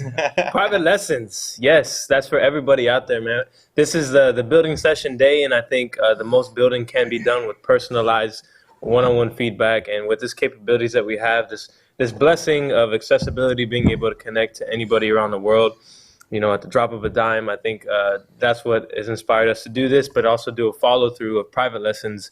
And if anybody is interested, us 4 right here will be curating private lessons, and you have the choice of picking any one of us. Choose your fighter, who you want, choose your fighter. And yeah, we can go over specific topics that you would like to, and we can provide our personalized feedback and lesson plans and get you on a path of growth. So I'm looking forward to that. Hopefully people pick up on the opportunity, and I would love to get some students from around the world. Definitely. So now we're going to kick off. I know in the beginning of the podcast, we talked about pre-submitted questions. So we had about 4 pre-submitted questions, and we'll air this first one. So MVP, can you go ahead and pull that first one up? Yo, what's up? My name is Xedo. I'm from Italy. I represent Maremma Fleva Crew. I sent this video with my 3 questions, or maybe topics, that I would like to discuss in the building session of the Break Free Worldwide Escape. Thank you to Break Free for this great opportunity. And so my 3 questions or topics are like 3 different kinds. The first one is more about community and culture. The second one is more about battling and strategies. The third is more about training and training methods. So the first one, it's about generations. I think that between the newest generation and the older ones, there is a big difference of views I'm not talking about old school generation. I'm just talking about not many years of difference between one generation and the other. Maybe it's because today they have access to a lot of informations, but many times they haven't a guide who say them where these informations come from and how was the approach before. For example, originality. Originality before was a must for b-boys and b-girls, was something that you must have. Now everything is more about just prove your skills, okay? Or maybe the battles. The battle before was more like a conversation between the two opponents. Like something like I put my opinions in the cipher with my steps, you put yours, and we discuss about it. Now it's just more about I throw my stuff in the battle, you throw yours, and let's see who's the best. Okay? Or maybe many times it happens that b-boys and b-girls come to an event and they stay there until they dance, and then they go away without watching the finals. Maybe because they can watch it later on the web. You know what I mean? So, my question is, first of all, do you think that it's okay like this? So, do you think that it's normal, that it's something that we must accept because it's the normal evolution?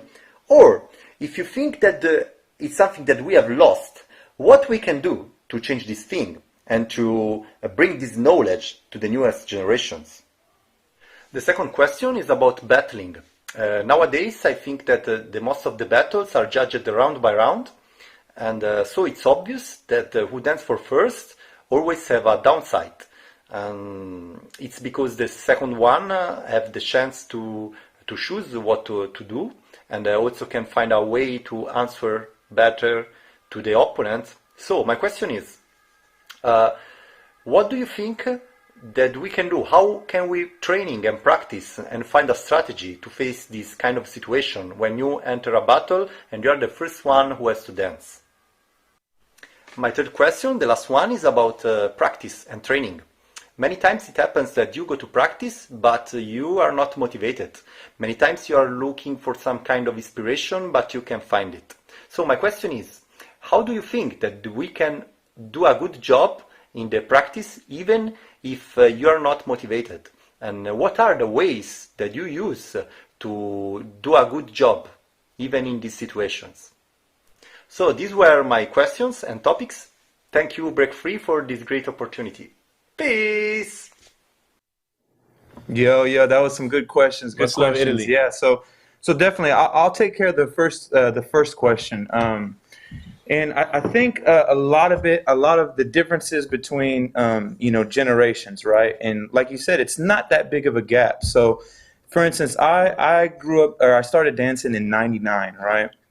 So I think the biggest difference is just people's mentalities now, like coming into hip hop, like this new generation. I think a good point that you made is the accessibility of it, right?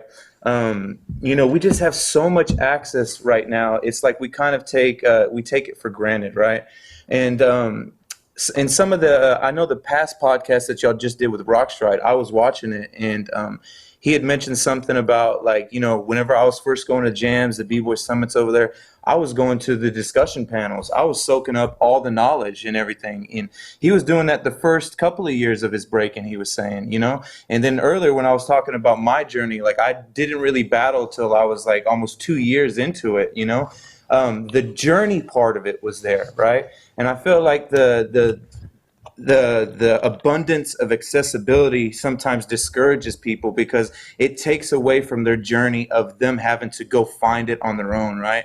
And there was another podcast we did with Boy and Kareem, and Boy had mentioned something about footage, right? He was like, man, the footage we would see would be like a year old, 2 years old. It wouldn't be something that just happened. You know what I'm saying? It's not so instant, right? So it's like there was a little bit more value that was put on the information that we had, right? And so you were a little bit more excited about it, right?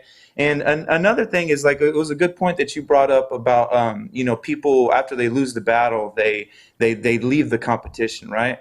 And I feel like it's because they're just there for the competition. That's it. Opposed to, you know, the generation before, they were there to be at a hip hop event, to be in a hip hop environment, right? They just like to be around it. It wasn't about, you know, entering the competition and winning. It was about, you know, you going there and representing your skill and being around hip hop and taking in that knowledge and, you know, just using that. So I feel like it's like more people in the past generations, they were much more involved in the whole hip hop community. You know, getting involved in all four elements. They were listening to rap. They were, you know what I'm saying? They had friends who graphed, you know, they had DJ friends and everything. And now it's just a more of a linear path for people. You know what I'm saying? So, and not to say it's a bad thing, you know, because, you know, everybody has their own thing that they, get attracted to, you know, whether it be breaking, DJing, graph, MCing. But yeah, I think that that's just the main difference is that, you know, there's so much accessibility and it's hard to put value on it when you got so many choices in front of your face. So that's why I feel it's important for you to, you know, soak in the knowledge and not just to have this linear tunnel vision. Just, you know that there are bigger things behind it as well. You know, and then what was the second question? You got the second question, Jeremy? The second question was he was asking about going first in battles. Yeah. And I think there's a lot of there can be strategy to going first and second. I don't know if there's an advantage, but it just depends I think it depends how you break and, like Jeremy says, how you approach it. I know Jeremy always likes to go first. He doesn't like to wait. He automatically, as soon as the beat drops, he jumps in, and that's just his preference. So he doesn't think about it he doesn't think about, oh, whatever I'm going to do, this guy might top it. He just goes out there and does his thing. And if the guy tops it, then he tops it. But I would say that a good way to train for that is kind of like a Moist training method. I don't know if you want me to give away your technique or whatever, but Moy likes to, he goes fast. So as soon as the music starts, he goes in. And as soon as the next person battles, before the person is even off the ground, Moy's already back on the floor. So that's a strategy Moy uses. His strategy is quick. Do something before the guy's even to his spot. He can't even see you. He's still walking back to his position. So there's not necessarily an advantage to going first or second. I mean, I know you think going second, you can see what the person's doing, so you can kind of try to top what that person's doing, and that is a good strategy. But again, not everybody dances the same. If I'm battling Palmer and he goes out first and I'm thinking, well, you know, he just did this move that I'm going to have to top. Well, he's doing his own move that I don't even have. So the only way to battle that is with my own personal style, with my own moves. That's just an approach. Remember, everybody's going to have different approaches. So I don't know if there's necessarily a strategy or an advantage to going second or to going first. I think it's just about how you feel in the moment. I mean, he also talked about how he feels back in the day it was more of an exchange, like a conversation, and now it's just like, all right, I throw my moves out there, and now who's better, right? Yeah. And I think that ties into the going first thing too, right? And while battle strategy does play a role, and I think it is important, I think it goes back to not overanalyzing things. And at the end of the day, you know, throughout this building session, we're giving a lot of info, right? But I hope everybody can see that we tie it all back to main points and main components and try to simplify things and have you reduce it down to like these things in life that are constant throughout, whether it's breaking or even just in your personal life, right? And it is about how you approach things. It is about the why behind things, and it is about you not overthinking things. So specifically about like and I've heard people talk about this a lot too. It's like the exchange thing and the battling thing. I think some people, I saw a debate on Facebook like a year or two ago about that, and it was like heavy at the time, where people were like, no, you shouldn't call it an exchange, it's a battle. You know, you shouldn't call it, I don't like that word exchange. It's not about exchange, it's about battling. And I can understand that, but I think what the B-boy from Italy just asked about now is there is some value in seeing it as an exchange and approaching it as an exchange, you know, is you're going out and you're showing what you have and what what you're showing and what you're dancing has meaning behind it. It has, you know, you can translate that round. Like, what did that b-boy just say against what did that other b-boy just say? Rather than, I'm trying to top your moves, I'm better than you. You know, I think that's what the translation of a lot of rounds can come down to at the end of the day. Is a lot of people are going out there with the approach of, look, I'm going to do an all-around round and I'm going to finish right in front of you on beat, and now it's your turn to do that, right? And I think back in the day it wasn't like that. Back in the day it was like, I'm going to show you Moy's character. I'm going to show you this to the music, and that's what I'm going to tell my story in that way, right? So I think there's, you know, that can open up a whole another topic and conversation about then versus now. And it's not about that being better or this being better. There's things that I think we need to draw from each side and know the benefits of seeing it more competitively and seeing it more as an exchange. Sure. Yeah, and going on to the third question, and before I get into it, I want to shout out B-Boy Exido. I actually known him for now like 10 years. Eduardo is his name, and he actually took care of myself and my wife. They brought us out to Italy, I want to say 2010 or so, and it was a crazy time in Italy. There's a lot that happened that weekend, but Eduardo and his crew, they took so good care of us. They really looked out after us. And it could be a very emotional story. It really is. And Eduardo knows, like, we went through a lot during this time, but I want to talk about something specifically that happened at the event. And Eduardo, if you remember I was judging, and then there was the crews that were battling, and then there was a younger crew with an older OG guy from Pasa Sul Temple. If people don't know who Pasa Sul Temple is, they're an OG crew from Italy, and they actually came out in battle the year '96.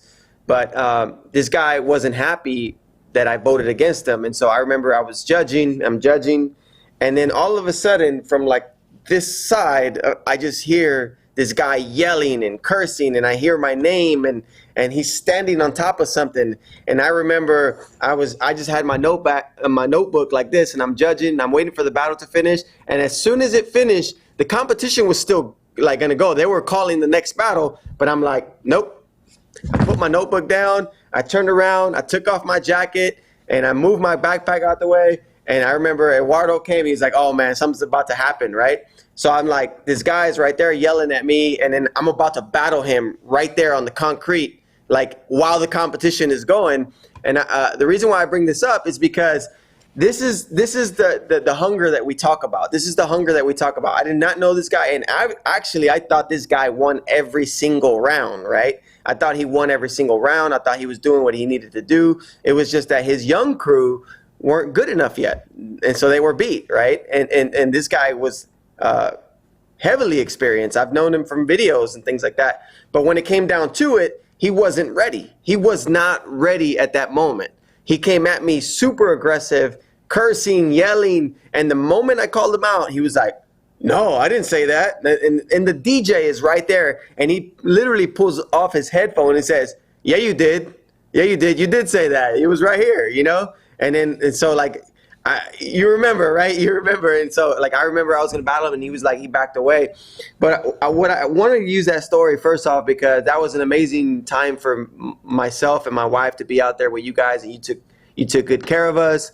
And since the beginning, even 10 years ago, and even before that, I've always had that same hunger that no matter what, like if you're ready to go, you got to be ready to go.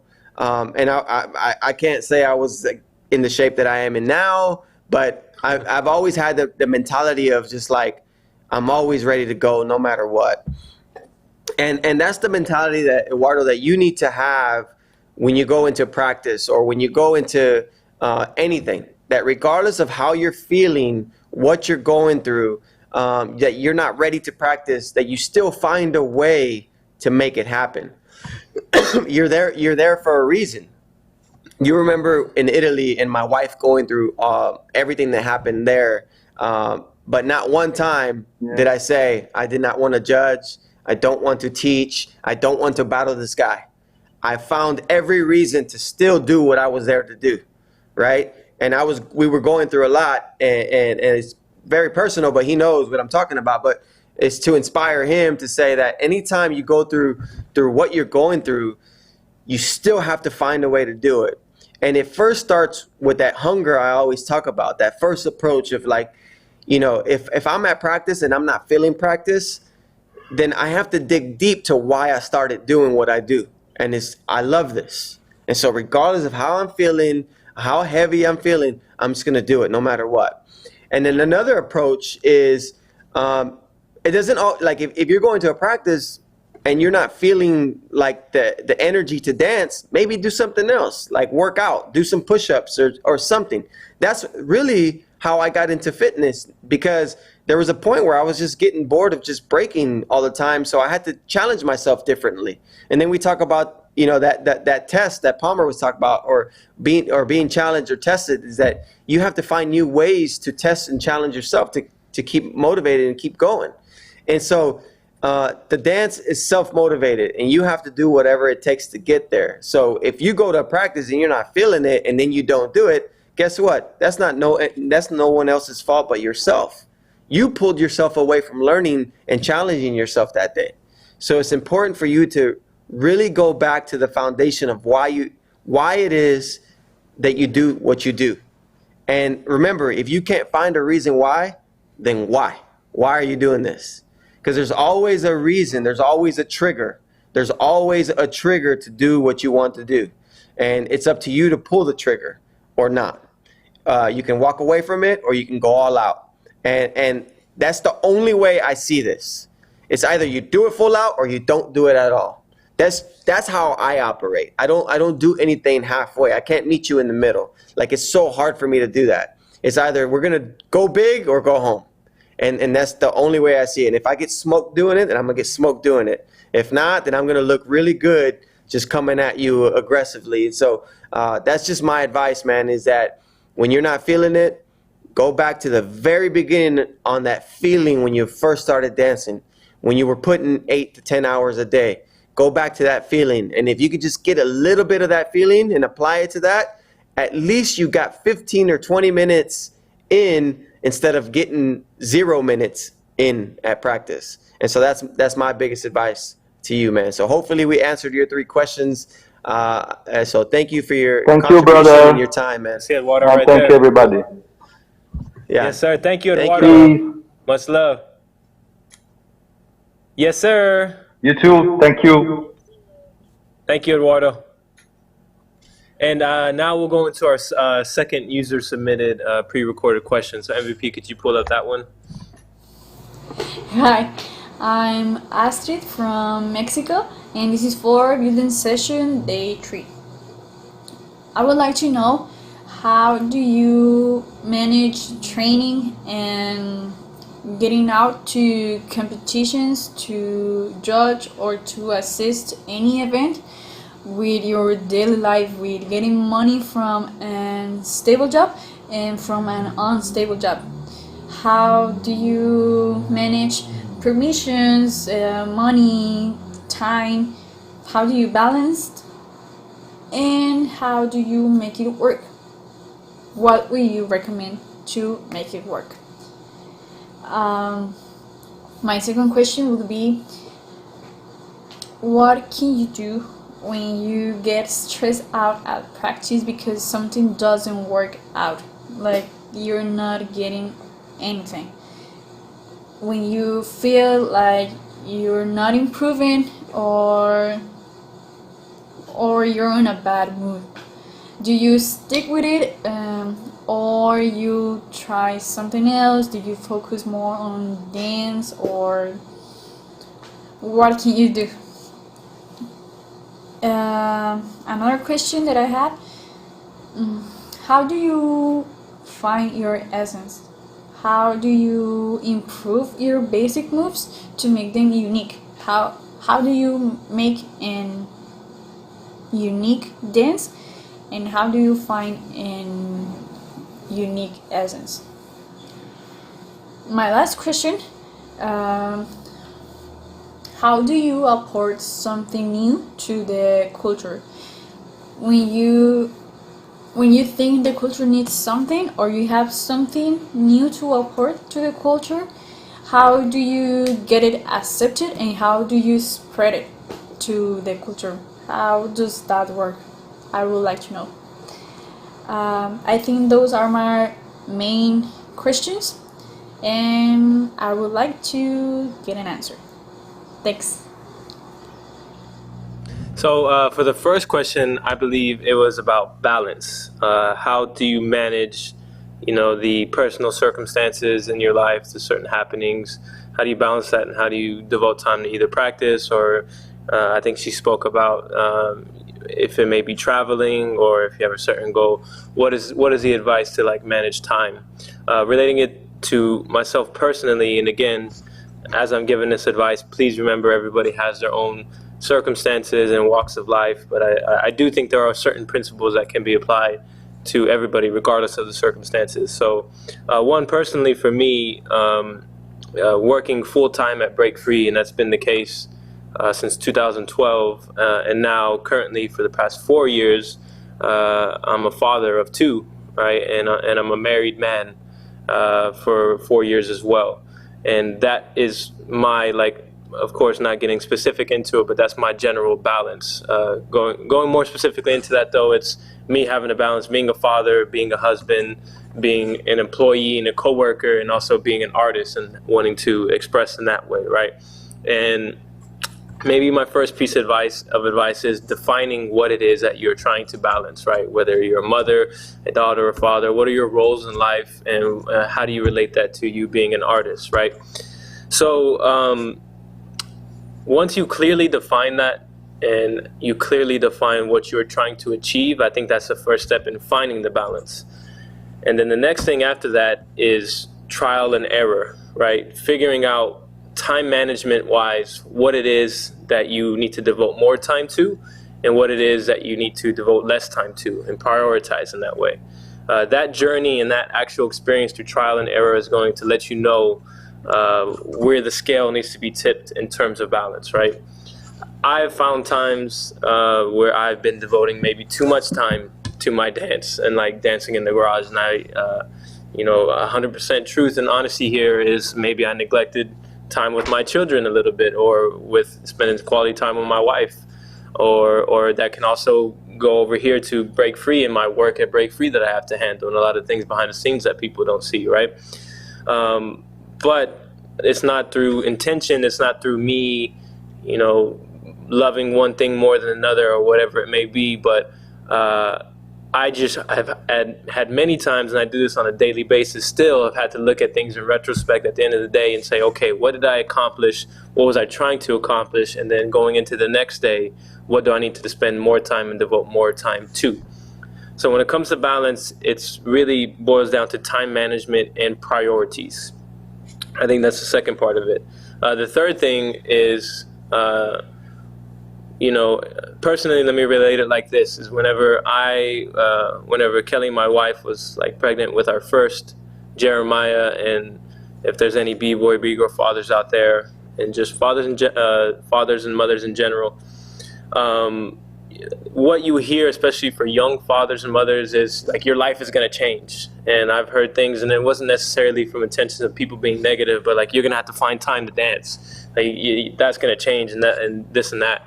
And if you are hearing anything like that from your family, or if you have teachers, if you go to college, if you're in higher education, whatever it may be, know that doesn't come from a bad place. I know there might be other circumstances, but you have to listen to those things and understand like where your true passion and conviction lies. We talked about passion and conviction earlier. And for me, whenever Jeremiah was about to be born, my firstborn, and when I first heard of the news, I never once questioned that I would have to, stop dancing or stop doing what I love to do, because I know I love what I do, and I have a passion for what it is that I do, and that is dance. And speaking earlier about the trial and error and going through things and experience the thing, through that process, I figured out what it means to tip the scale and balance and know where I need to go. But I never once doubted what it would mean to either raise my children or be a husband or work at Break Free or whatever it is, because I believe in every single one of those things. I love my children, I love my wife, I love what I do at Break Free, and I love dance.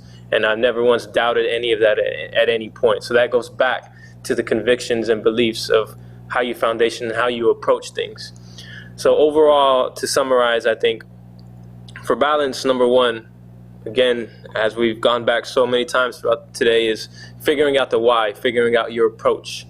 What it is that you're trying to balance, clearly define that and clearly define your goals, right? And then two is the experience of it, trial and error, figuring out what it is you need to prioritize, what you need to spend more time doing. And then third is reflecting on all of that and then tying it back to those first two things of why you do love to do it, and then culminating that reflection and retrospect into you experiencing more and then finding that true balance. Yeah, definitely. That's good. The boy Jeremy.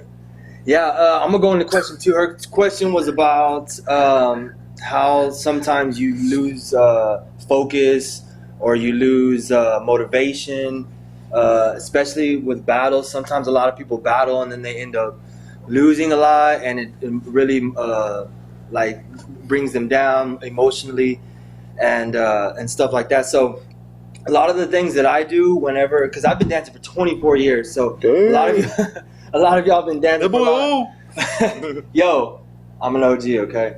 Nah, but a lot of people have been dancing for they'll dance and for a short amount of time, and then they feel like they've lost a motivation or something like that. So imagine dancing for 24 years and having to stay motivated through all that. You go through a lot of experiences. So one thing that I learned is that when I'm not focused on breaking or battling and my body just doesn't want to necessarily do that, I'll try to do other things that are different, but at the same time still build my dancing. So whether it's physical activity, mental stuff like reading books, I always try to keep my training going. So one thing that I did recently was I noticed for about 2 months that I wasn't really practicing. I wasn't really like looking up battles to go to. So and this was right before the pandemic. So there was still opportunities to go to competitions and stuff like that, but I didn't feel it inside of me. I didn't.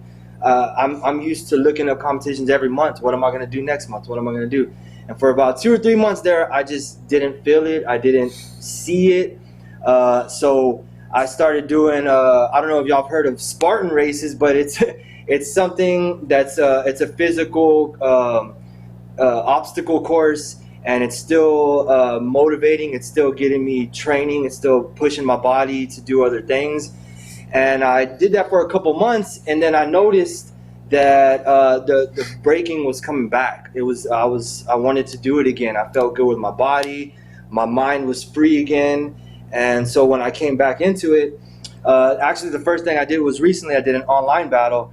And that really pushed me even more to want to come back into practicing and training and stuff like that. So it could be lots of different things. It could be time with family. It could be a vacation. It could be focusing on another hobby for a little bit, or another art, or even another style of dance. I know a lot of people, they get tired of just breaking, so they start housing or freestyling and stuff like that. And that definitely will help you still build on your breaking while taking time away from actually practicing like breaking moves. So, I mean, there can be lots of different ways, but I would say just try to focus in on something else that's still positive. Maybe find, a group of people who, work out. Just find motivating people and try to stay, motivated. Definitely. And for her third question, she talked about the essence. How do you find that? For me, we're all human beings, right? We have the essence within us, right? Life is within us, and that's what we tap into. When we create, we're closest to the creator. That is what we tap into. That's what I think about whenever somebody says the essence, So for me, it's like, we all have that within us, and it's just you finding your way to tap into that. And when it's a mentality too, whenever you think like that, like, okay, like, I'm a human, I have this energy source within me that I can tap into, that brings you confidence, right? And that allows you to find the essence. That allows you to tap into that, right? And then you also got to kind of look at it like a book, right? Like, and you have these different chapters, right? So, and you know, when I first started dancing, I was really just doing like transitions and threads, right? K kicks, stuff like that, you know. And then I went back to the foundation, and then I started practicing freezes, and then I started doing this. So it's like you got to look at it like you have these different chapters along your journey, right? And you know, the quote unquote essence might feel different throughout those different chapters, right? So it's not really something that you grab a hold of and like you hold on to it and you got it and it's just going to be with you like that. No, like it changes because, you know, we're changing, we're evolving, we're growing as humans, you're growing as a dancer. So it's something that's going to be within you the whole time, but it's going to be something that changes as well too. So, you know, don't get discouraged if you feel like, you know, you don't have it, or because you do. You just need to have that confidence, you know? Yeah, I think all the great questions, and shout out to the whole Mexican scene and all the B-girls around the world. But I think that in summary, to contribute to more about what you said, finding, and this was also what Eduardo asked, and a couple of other people asked, but like finding your own style and finding that essence, and to summarize everything we've been saying, it's like in your own personal journey. We've all shared our own personal stories. You've shared great stories. Yeah. We've all shared our great stories. And I think going back to solidarity, we were able to get a peek into people's stories as well. Like, how great was that? Before going into more Zoom questions, like, and this is also a precursor to the Break Free Day coming up, but I think a lot of people were inspired from that event by hearing people's stories. So I think when more of that happens, that encourages more people to speak up and tell their stories, whether it's through a podcast or through them posting a round of themselves on Instagram or taking a workshop. How important do you think it for B-boys and B-girls around the world is to tell their story? Sure. Yeah, I think it's extremely important. You know, the community and the culture grows because we have stories, and we can take stories and use those examples of what we could have done better, what should have happened, what this, what that, and to be able to inspire more people to do more and use those foundational those stories as foundation and those foundational moments to be able to keep building. And that's why stories like that exist and should exist. But it's also the importance of building your own story, right? If you keep relying on everybody else's story, then, you know, you will cap out. And we need everybody to, you know, bring their voice in the community. Everyone is a voice. If you take a look back at Rick, who was, you know, Rick's video in one of the commercial breaks, he talks about that everyone in hip hop in the community is an ambassador. Mm-hmm. But right now, you look at those figures that have like big followings or a big name in the community that, you know, that these are the ambassadors, but really everybody is. You know, hip hop is freedom, and it's open to anybody, and everybody has a voice, and use that voice to be able to be powerful enough and create authority behind it and create your story to be able to impact so many people. You need to do that.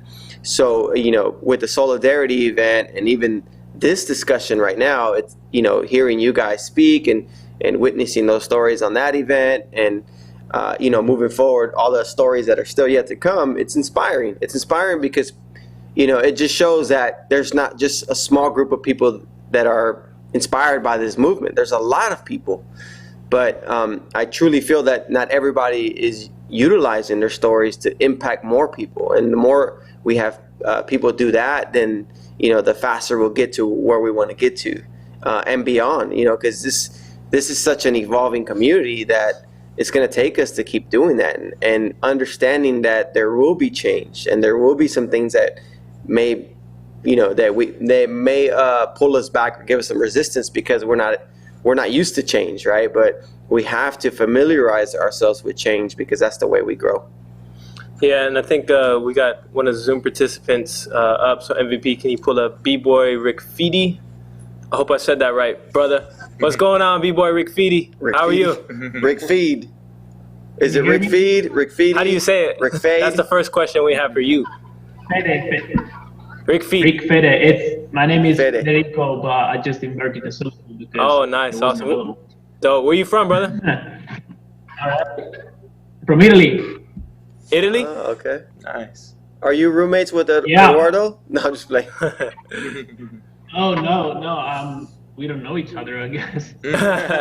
I'm messing around, man. Well, thanks for joining us, bro. What is your question that you have? Thank you. Well, first of all, thank you a lot for doing this, and I've been taking a lot of notes actually. Oh, awesome! That's awesome, man. It really gave me a different perspective on how to approach training, how to approach my rounds, and things like that. That's what it's about. So I just wanted to say, based on what B-Boy Moy and Palmer was doing, like isolation and repetition, I actually I've already been doing that a lot of isolation and repetitions and practicing one move on its own, isolated, to get the feel of that move. But and I feel like I have a lot of move. I have foundations. I have a lot of variations, footwork. I have freezes on different levels. Maybe a little less power move, because that's not really my thing. But anyway, I got some basic power moves. So I feel like I have a variety of skill set. But when it comes to putting those together in a battle, we're dancing or we're just practicing around, I find myself stuck and doing the same thing over and over. And I kind of can't connect all of those things and make it flow. And I just find myself just doing 6-step over and over. Or when I want to transition to something, I feel like I have to do it only from this point. So my question is, how can I improve? How can I take all of my moves, all of my skills, and link them together and get that flow and a variety into rounds? Yeah, if I could chime in there. Well, first of all, congratulations. I think that on everything that you're doing, especially like taking notes and doing a lot of things. I'm congratulating you on that, because that's really a positive step forward in showcasing where you want to be. And I'm giving you congratulations now, because you are going to get to where you want to be, because that's what it takes. Leveling up on everything that you're doing, and isolating and repetition and making it a habit. So now let's go back to that, because I know Beast talked about that a lot, about breaking good habits and bad habits. The reason why you catch yourself going back into doing the same traditional stuff that you already know how to do, let's just say 6-step, you catch yourself, you want a variety, you want different variations in your footwork, but you keep going back to the same circle, right? You keep moving like this. The reason why that keeps happening is because your body and your mind is comfortable to that. And so it's going to keep going back there no matter what. And you have not taken the right steps to get out of that comfort zone, right? So you think that you are, but you're not, because if you were, you would slowly start to break that habit. So you're not breaking that habit yet, because you do keep yourself going back. You keep going back there, but you keep going back there. So what are you doing to stop that? And so one of the things I know Jeremy and I used to do this in the past, where it's like we developed something to where we would kind of not punish ourselves, but help us out. Like, so for example, I noticed that, like, when I see B-boys and B-girls break, I always see that when they get lost and they forget what they're going to do, they start doing like these kind of like circling CCs, or they go to a CC and then they'll go to a CC, and then they're trying to figure out what they're going to do, right? So they'll hit a CC. So I remember, we saw that as an opportunity to be like, man, like we need to steer away from that. So we would do these drills where it was like, we would do a 30-second round, but anytime you did a CC, you would have to do 30 push-ups, right? So I don't care if it was just one little angle. If you did that CC, you're going to do 30 push-ups. Next thing you know, we're like, man, we couldn't get past it, so we'll have like noodle arms, right? And it would hurt. It would hurt because we would literally go hard after each other. So right now, I don't feel like you're punishing yourself for going back to 6-step all the time. So find a way to like punish yourself a little bit that's going to improve your game, improve your variations, right? Because if not, you're going to keep going back there, because there's no consequence for going back there. You know what I'm saying? So you got to give yourself some consequences. And right now that doesn't exist. So it's a level of comfort still. So your mind is going to keep going there, because your mind doesn't know that it's bad to keep going there, because you've never punished yourself for it. So we would literally punish ourselves for it. We would do 30 seconds, then we would do 45 seconds. And then there was some, I remember some rounds that we would do is where you cannot get out of the drill until you do full 30 seconds or 45 seconds without doing a CC. So I remember there was a moment too where I would do a round and I would hit a CC and I'm like, all right, 30 push-ups. I'll do 30 push-ups. All right, go again. And then I'll hit it again. And I'll do 30 push-ups. By the time I came out, I was like doing 200 and something push-ups. But at least like I found a way that I had to get out of this because I don't want to do 200 push-ups every time I do a round. You know what I mean? But at the same time, it was training me, but it was punishing me too. So that's a good way to really implement a different strategy or a different approach on how to get yourself out of it. You know, again, I said that right now, going back to 6-step, not that it's a bad thing, but from a learning standpoint, it is a bad thing if you keep going back there. So right now, you don't have a consequence. Give yourself a consequence, whatever that is. Take away something you don't like, or take away or do something you don't want to do, and then go back and try it again. And go back and try it again to make sure that you don't go back into a 6-step. Yeah, to contribute, I think when it comes to plateauing, like if you're experiencing a plateau, meaning you can't see progress anymore, then you do, in a simple way, just have to switch things up. You know, and that's easier said than done, but the same things that you keep trying over and over will produce the same results. So regimen is important, and habitual like isolation and going over things is important, but it might be something as small as changing up the furniture in the place of where you're dancing, putting a new light. You know, like change can be something small like that, but everything that contributes to your vibes and your approaches as you're going in could get you out of that plateau or get you out of that funk. You know, I think that's a common question a lot of people ask is, you know, I'm finding myself in a funk. I'm hitting a plateau. How do I get out of it? You know, and it's easier said than done, but it is almost all the time as simple as changing things up. You have to find out what to change, and it might be that trial and error, but try switching things up, whether it be music or your environment or your furniture or what you're trying or what your approach is and the moves that you're trying. But switching it up can almost always certainly get you out of that plateau and that funk. Definitely. And about like tying everything together, like developing your flow more, right? So for me, from my journey, you know, basically what you have to do is like you have to get an arsenal of moves, and you know, that's like your ammo, right? And so for me, like what I did whenever I first started is like I would always make up these little movements, right? And they wouldn't really tie into other things that I was comfortable with, but I would always keep these in the back of my head and say, okay, well, you know, I made this up, this feels cool, but I don't really know how to apply it to my other things, right? But, you know, eventually down the road, like I would come up with something else that I would be like, oh, shoot, I remember this other move that I made up, and it'll be perfect to go into this move, right? And so I would have these little epiphanies all the time, like where I would make this move up like 3 months earlier, and then 6 months down the road, I would make this up, and I'd be like, oh, I can combine those two together. And then, you know, after years of you being on your journey, you just have all these things that you've combined together, right? And they become this one big picture, right? And then once you get to a point, you just have this arsenal of movement that you can throw in and out. And so for me, I've gotten to a place to where I'm comfortable to where, say, if I'm in a cypher or if I'm in a battle, what I'll do is I'll think of one sequence of movements that I want to do. I'll be like, okay, I want to do this. This feels right now. And then everything else is just going to be me reacting to the music. You know what I'm saying? But that came, that confidence within my flow and the layers of it came from me combining all these things that I've learned throughout these years, right? So, you know, just don't be discouraged if you have some movements that, you know, you've made up and you just don't know how to apply it. You have this and you don't know how to apply that. Just, you know, keep working on it, and eventually you'll be able to tie it all together. Let's go to the next question. Yes, sir. Thank you, Rick Feedy. Much love to Italy and B-Boy Rick Feedy. Thank you very much. So we have somebody else with another question. Shannon Baker. Hello, Shannon. How are you?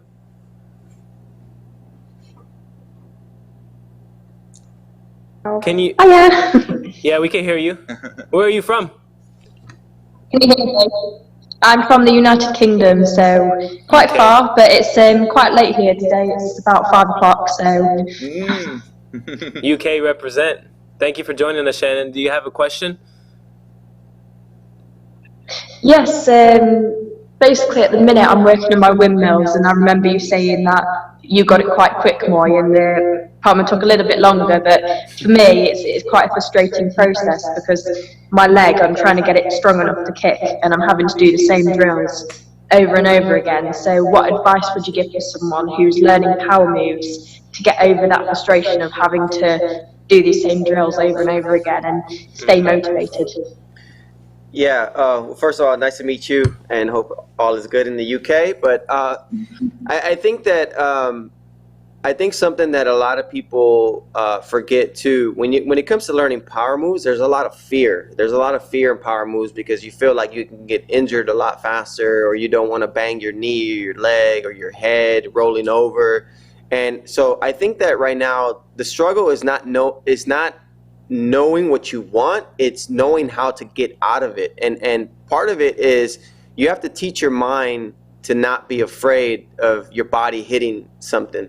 And so something that I've seen a lot in breakers when they're learning new moves is that they always tell me, but I've been doing it.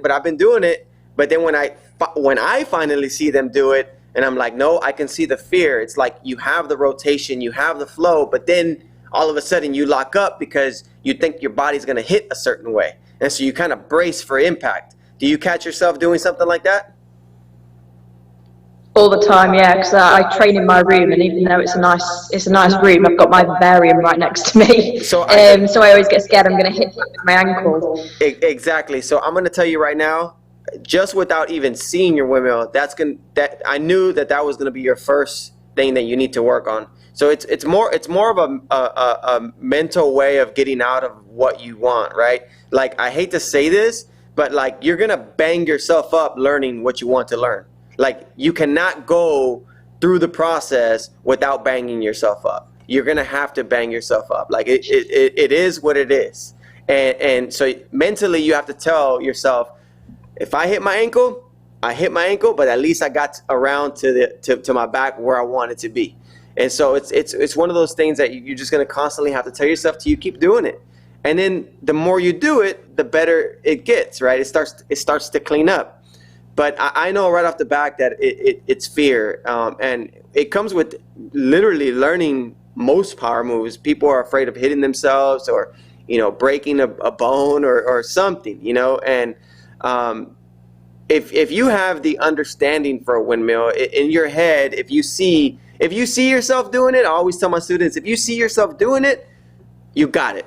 It's just a matter of getting there now. And getting there, so you've gotten there mentally, right? I mean, in terms of painting the picture, now you got to get yourself there mentally, taking away the fear of hurting yourself. Because if being hurt is going to be an issue, then guess what? You're always going to be hurt, because you're never going to get hurt learning the move you want to get hurt for, if that makes any sense. So you're going to have to go through the process with the understanding of, hey, I got to do whatever it takes to get there. And if it's banging my knee, if it's banging my ankle, then I just got to get there. Study the body mechanics of the shape of the move and the way it moves. Like, really study it and try to do it slow, and then try to go full out fast. I learned windmills fast because I wasn't afraid of hitting the wall or getting hurt. I wasn't. I talked about, going to school with carpet burns on my face. Literally, those came from windmills. I would have them all right here. I never learned windmills using my hands. I never learned it like that. I always went for it, just trying to roll over with speed. And the same thing with like backflips. I cannot do a backflip. To this day, I cannot do a backflip with hands. I always just learned to tuck and gainer and just threw myself back, because I was never afraid of getting hurt. That's why I learned moves really, really fast. And I feel that people now, why it takes them so long to learn moves is because they're always bracing themselves for impact. And when you brace yourself for impact, then you never really roll the wave. You're teaching your mind to stop. Yeah. You know what I'm saying? Like, yeah. So, and Beast talked about that yesterday when he says, if you keep doing one move, like if you keep doing one flare, then you've already taught your mind to stop. But if you teach your mind to do 2 flares, you taught your mind to continue. Yeah. So that's the phase that you're at. It's not that you don't know the windmill. You know the windmill. You clearly see the picture painted in your head, but you keep stopping it at 1 because you keep wanting to brace for impact, and then you've already created a bad habit of just saying, you know what, I'm going to do 1. I'm going to do 1. I'm going to do 1. So my advice to you is really mentally jumping over that obstacle of fear and just going for it. And you know what? If you sprain an ankle along the way or you bruise your leg along the way, you know, it'll go away in a month. And after that, you got windmills. Yeah. And honestly, power moves, it's a lot of it's repetitiveness. You just got to do it over and over. It's a motion that your body has to learn. This is why like basketball players, they shoot free throws when they're little kids all the way till when they're professional athletes. They're still shooting the same free throw because it's a technique that you have to constantly keep up with. So, but they can do it even though they got the free throw. They're still practicing it all the time because you can always get it better, and there's always different ways to like practice the move. So. The obvious things are always with power. You want to be as flexible as you can, so make sure you're always stretching. And then it's just a lot of repetitiveness. You might do it 500 times and then give up, but that 501st time would have been the time that you got the windmill. So you just can't give up. You just got to keep doing it. And like Moy said, just you're gonna go through the pain, but once you got it forever. It's gonna click one day, Shannon. You're gonna get it for sure. Just gotta persevere. Just get it before 8 months so you can beat Palmer. Yeah, hopefully you get it before 8 months so you beat my record. Yeah, hopefully. I think I'm getting there though. I don't know about 8 months. Thank you, Shannon. Thank you, Shannon. We appreciate it. Yeah, Palmer's still scared of it. Yeah. Well, bro, I was learning it with my hands. You know what I'm saying? See, that's what I'm saying. I did it like, you know what I'm saying? I blew your mind right now when I said I didn't learn it with hands, right? Yeah, for sure. You're gonna get better windmills. Thank you, Shannon. Appreciate you. All right, so we got 2 more pre-recorded user submitted questions, but a quick break before we come back and recap everything. Much love to everybody. We building and building and building. Bob the Builder. We'll be right back. For me, one of the breaking points in my career as an artist was fully understanding what it means to absorb the inspiration from my environment.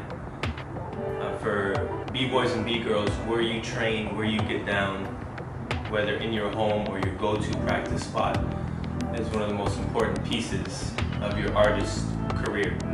The garage is an iconic centerpiece for B-boy and B-girl culture. And growing up, even when I first started dancing, the garage was the place to get down. Where I dance now is my most comfortable, most inspiring, and for me, the place where I can efficiently create the most honestly and the most authentically. One of the things that I love about getting down in my garage, in my own personal space, is I have the freedom to do what I want. Whether I'm getting down solo or I'm practicing with somebody, one of my crew members or friends, I feel like I don't have any limits. I can set my own limits within my own personal space. And I think it's really, really important for artists to understand that you are not limited by your environment. You can essentially create what you want within your environment. Take the 4 walls that you're in and create something with it. Something that I try to experiment with is changing my environment, changing my garage, and that was done through something simple like writing on my walls or writing on my floors. So I started to do this after every session, every time I got down, as a way to kind of reflect and to create some more after creating. And what I found is that it helped me grow as a dancer, as an artist. Every time I would write on my floor, my wall, afterwards I would dance differently the next session. And I would be able to reflect and understand my approaches and what I created in that session. And also just as a general form of release. So I think it's important to understand that subtle details within your environment can can change the bigger picture of things. It can affect the way you dance, it can inspire the way you dance, from the way that your furniture is positioned to something added to it, to writing on the walls or writing on the floor that you dance on, whatever it may be. You can change the way that you dance, you can inspire yourself. I also have a really strong connection with my spot in my garage because my children, my daughter Jane and my son Jeremiah, this is their creative and play space as well. And when I get down, they come in and they get down in their own way too. So in the garage there's also their drum set, their bikes, their toys, and for me, that changes the way I dance too, and that inspires the way that I get down, and I'm grateful for that. So I think the message with your practice spot is being able to fully embrace your authentic self in your authentic environment, and I think that makes you the best artist, the best b-boy, the best b-girl that you can be.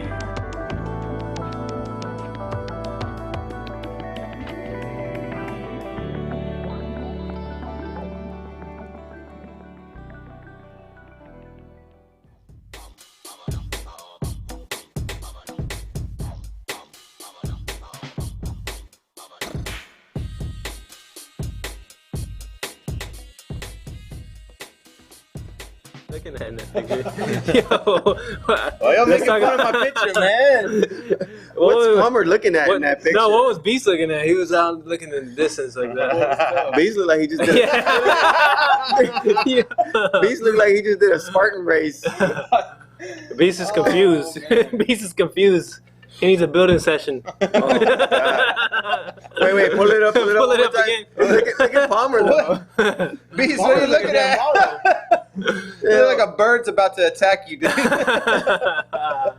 that's seriousness, bro. So now we've entered. Got that pelican neck. Now we've entered the topic of ranking on each other, which is a lost element of hip hop. So you got to make fun of people within hip hop culture. So, yeah, let's pull up. We got couple more Zoom questions. No, we first have our user submitted questions. So MVP, can you pull up that pre-recorded question that a b-boy or b-girl asked us? What up? Hi, b-boy Juando here from Guadalajara, Mexico City. And my question to Break Free is that, okay, so my goal in breaking is that I want to be one of the top b-boys in the worldwide breaking community. And sometimes, like everyone in this craft, I feel stuck. I feel that I'm not making the progress that I'm supposed to be making. And I don't know what is like exactly the path to get there, to get to be one of the best. So that's kind of my question. What do you guys think that is the path that I'm supposed to be following right now? I'm 19 years old, and like sometimes, honestly, I feel a little bit behind, a lot behind of the breaking worldwide community. So what can I do to catch up? First of all, that was a clear camera, man. What camera was that? Audio too. And you from Guadalajara? What's up, bro? Invite us. Palmer, what does it take to get to the top? It takes a lot. I mean, it's definitely a journey. I mean, when you say you're at the top, I mean, like that's being number one, number two, number three. I mean, these dudes that are at the top now, it's like everything has changed so much since I've gotten involved with breaking, since I first started. I mean, even before the podcast started, me and Moy were talking about it. It's like, when we started, like, people weren't running, they weren't on diet plans, they weren't lifting weights, they weren't doing any of that. You still aren't doing any of that. No, but I'm saying though that the people that are at the top, they're doing these things. It takes a lot to enter these competitions. It takes a lot to to get to the final battle. How many rounds you got to do? You have to have stamina. You have to have the arsenal. You have to have the energy to do all that, man. So there's so much that goes behind it, man. So it's like, for one, you have to understand and realize that this is going to be a long journey if that's what you want. But if that's what you want, you have to commit to it. Just like Moy said, you have to go all in with it, So you have to take the blueprint that's been set already for you, and then you have to add yourself to that. What can I add to that? What can make me different, right? Because you can't go in there and expect to be at the top and be the best taking somebody else's formula, right? Because somebody else has already developed that. They're already the best at that, and then, people have already seen that formula. They're already used to it. So you got to come in with a fresh new perspective already on top of what's already been established in the scene, right? So just know that it's going to be a journey. You got to have a lot of hard work. You're going to have a lot on your shoulders, but if that's what you want, you got to go for it, you know? Yeah, that's good. Yeah, I think the important part is if you're making a choice saying I want to be the best, that does come with a lot of responsibility for yourself, self-responsibility. And I think understanding that journey, you know, you clearly outlining that at first and what it is going to take, and looking at, let's say, the people at the top competitively, you are going to have to weigh the options and not take their formula, but develop your own and understand the sacrifices you are going to have to make. So that goes back to a lot of the other gems I think that was dropped in the beginning and throughout all this about clearly defining what you want, knowing your goals and setting it from there. Yeah. So and definitely knowing that, you know, you said that sometimes you feel that, like, you know, you're not on the right path, and just you have to realize that there's going to be points, a lot of points, where you're going to feel like that. But that's when not giving up and that not giving up mentality comes in, you know? So, you know, don't get discouraged right now that you're feeling like that, because I guarantee you, even those people at the top are feeling like that sometimes. You know what I'm saying? Woke up 20 years every day for 20 years feeling like that. Yeah, so that does not go. So being at the top is essentially not being a top level competitor. It's where you want yourself to be at the top. Yeah. So for example, it's like for me, feeling at the top is being able to get past, you know, those days or those moments where I didn't feel like I was at the top. So, but just thinking that I was ahead allowed me to get ahead. So small again, victories that we yeah, talk about. again, I was about to say, like, it's all mental approach, man. Yeah, Definitely. small victories. That was a good question. Thank you so much for it. And we have one more, We have the one more last of our pre-recorded questions. I know it's our boy, B-Boy DQ. So MVP, can you pull up that last question? DQ. Say, y'all, what's going on, Break Free? My name is B-Boy DQ. I come from PG County, Maryland. I represent Delicious Lawn Gnomes crew. I represent for the black B-boys and B-girls all across the globe. And I represent my brand, Destroy Quietly. If you would like more information on that, go to my IG page, destroy.quietly. I just had a couple questions for y'all. My first question would be, were there any black breakers in your scene growing up that were killing the game back then and now, like currently in the scene? And my second question would be, if you can compare your style to any noun, like any person, place, or thing, what would it be? Thank y'all for allowing me to ask those questions. Appreciate it. Stay blessed. Thank you, DQ. Yo, DQ is our boy. He came in, he was at Break Free Day last year, and he killed it. He ripped it. And I've seen him actually before that, and he's, in my opinion, a really underrated B-boy, and he really is hungry.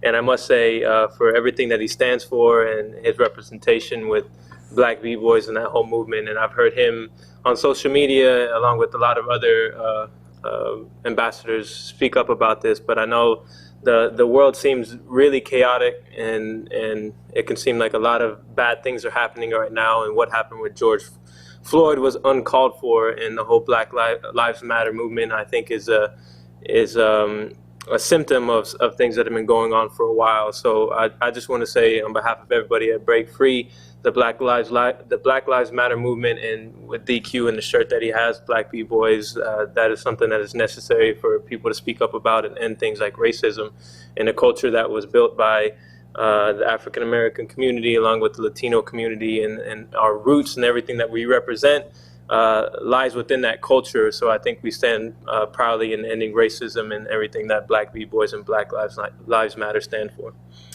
Yeah, and DQ, first off, man, respect to you and your crew. We always have mad love for one another, but I will never call you delicious.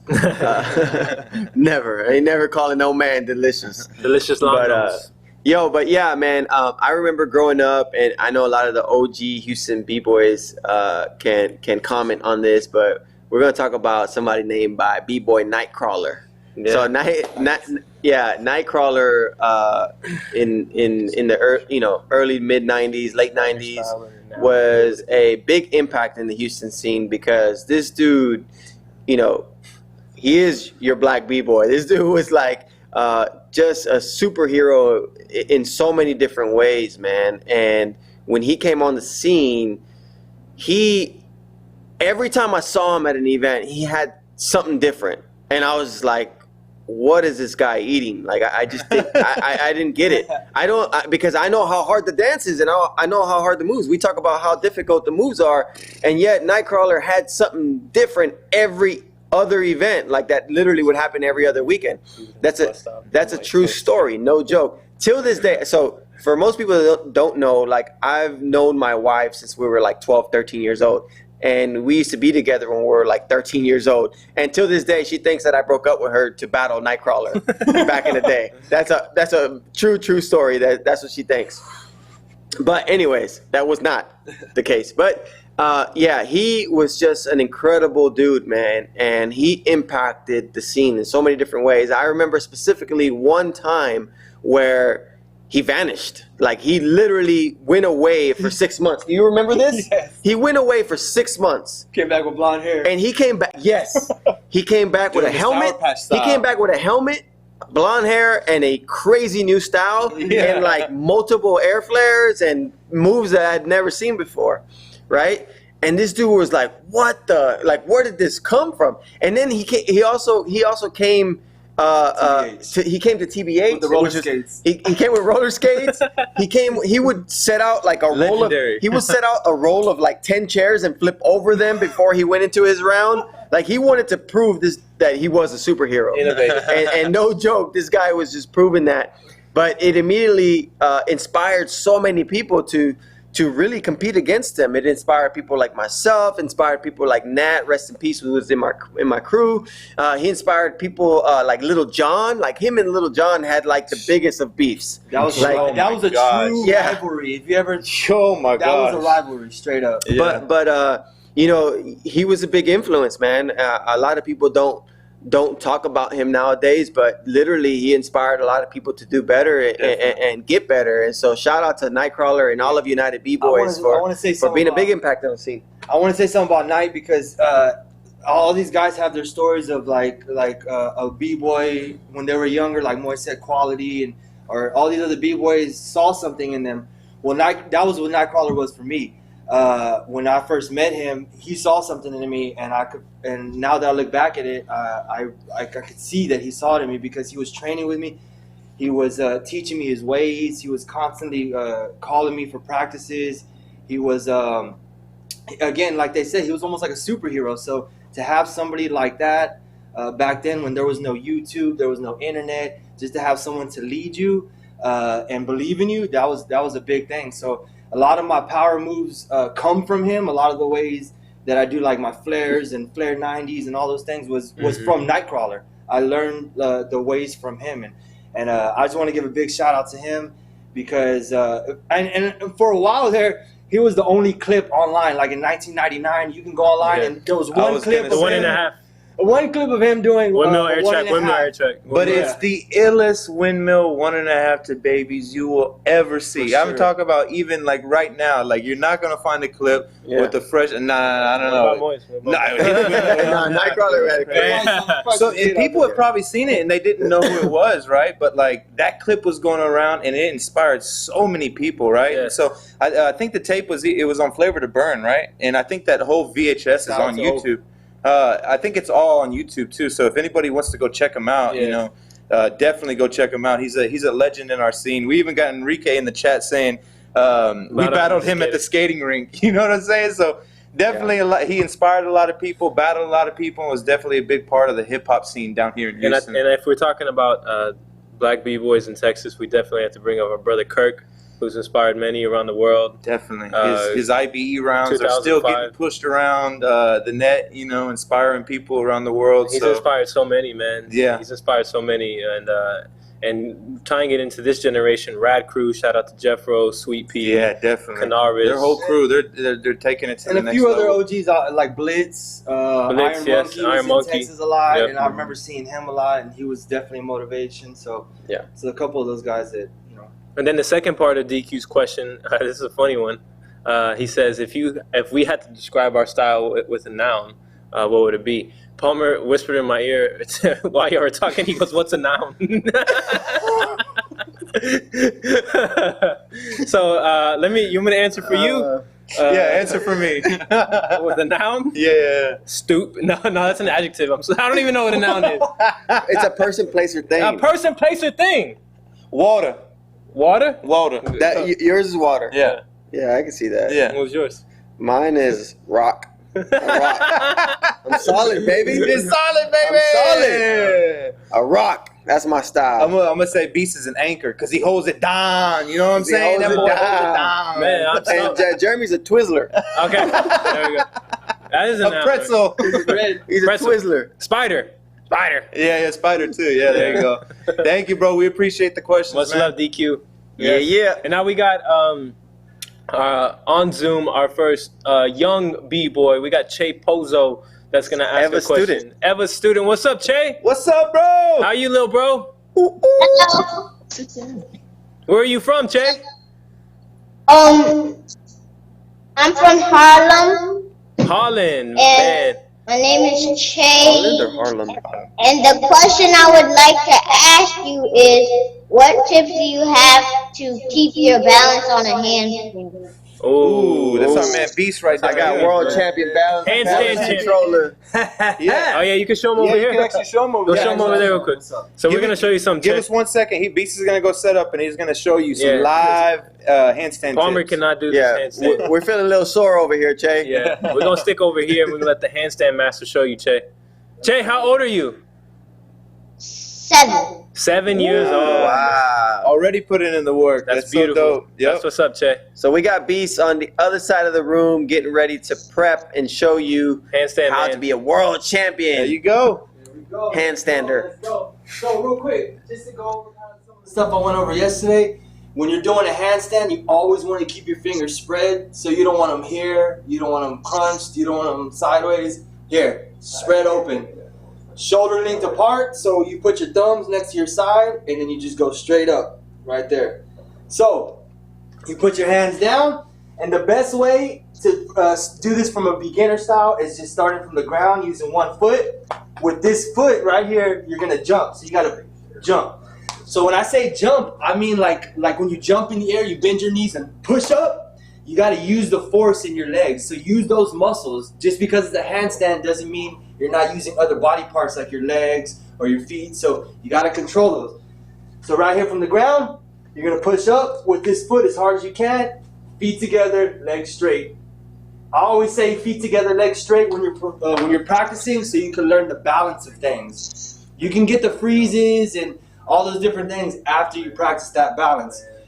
But when you're upside down, the main thing I can say in a handstand is your legs. Even though it's a handstand and you're on your hands and you're using upper body, if you don't control your legs, if you just let them dangle around and hang this way, you're gonna fall, you're gonna lose balance. So the best way to practice that balance is to control your legs.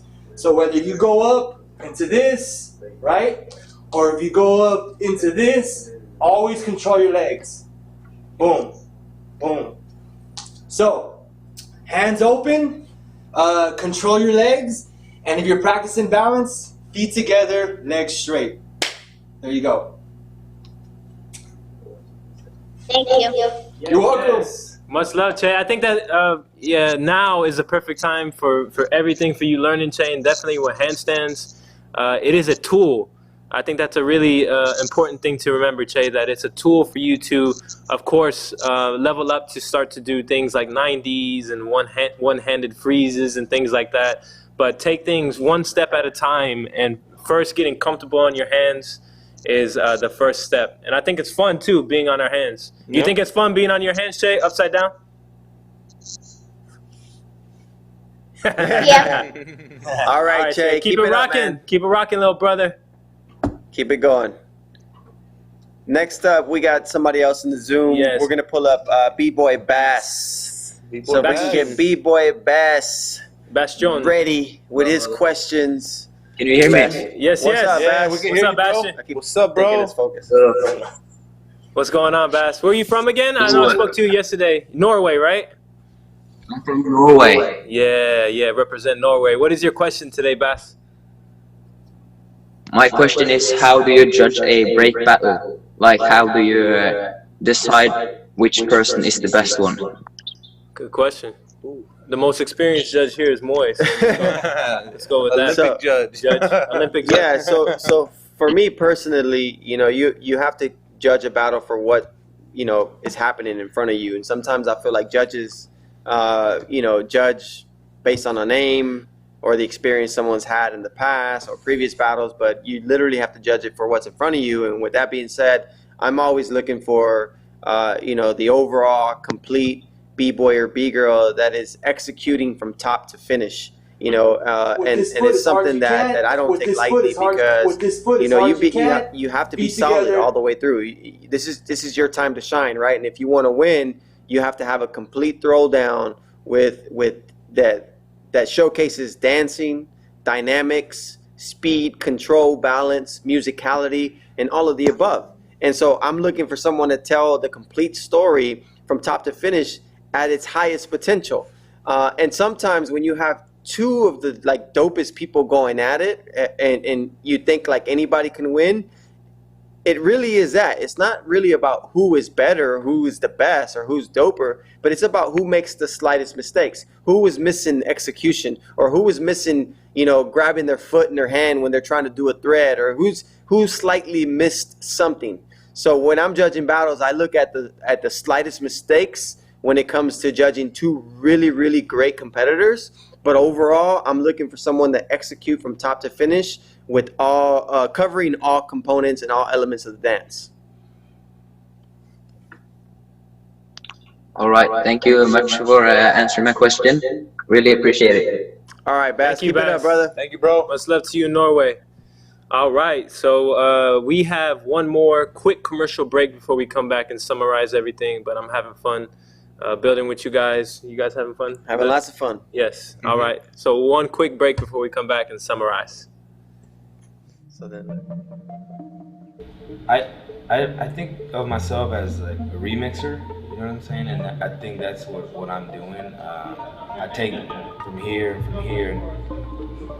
in my head, like the way it plays out is like, man, what would it be like if these people met in some like alternate universe? You know what I'm saying? Like if they could come together and you have lowbrow and highbrow art and we can all just sit down at a table, And so in my head, that's how I play it, right? And so for me, it's just what I grew up around, Like I'm just creating art that I want to see, or putting two icons together that I would love to come together, And I wonder what those conversations would be like. It's just so open, like, right? I like to leave it open. Like, is he making fun of something? Is he not making fun of something? Like, is it serious? Is it not serious? Like, I love that, right? So, like you said, like playing with the viewers, like, this is my goal. Like, if you like it or not, that's up to you. But if I can get you engaged in it and maybe like ask some questions, like that's my goal, just to strike up a conversation. I don't view art, like art doesn't always have to be dark and, super, super deep. Like, it could be as deep as you want it to be, man. And sometimes the simple things are the deeper things. To me, it's all about giving back now. And I just remember not, like, being lost as a kid, like trying to be an artist. Like, there's so many things, right? Like you have to experiment to know what you want to do, right? But in art, it's so expensive, man. Like, for you to like, I want to buy spray paint. Spray paint's expensive, you know what I'm saying? Or I want to buy oil paints. Oil paints are expensive, So like, that's so hard, like to be able to have all the tools and material to experiment, And so, especially like my mom had to work with whatever she had, So sometimes you wouldn't have an art store around the corner that you can go to and get whatever you wanted. So I learned that from her, like, just, hey, this is what I got, how am I gonna make this work, and I apply that now. These kids, when it comes to art, they're amazing. I'm I'm very blessed to have each and every one of them, and I hope I can excel their skills to the next level. And thank you to the parents. A lot of the things that I'm doing now with Break Free kids, like I wish I could have done when I was younger. Like I didn't touch a paintbrush till I was like 20-something years old.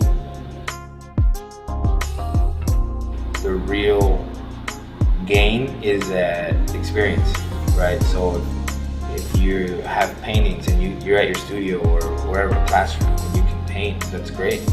But you want to be able to take that stuff and that work to the real world, because being exposed to people who have never seen your art and don't even know you, like, that's where you get to find out, okay, I can do this, or hey, maybe I need to go back to the drawing board, figure some things out. But I want to do that. I want kids to be able to have art shows, sell work, see what it's like to be a professional artist, so that they'll be ready. They'll already be in training when they become adults.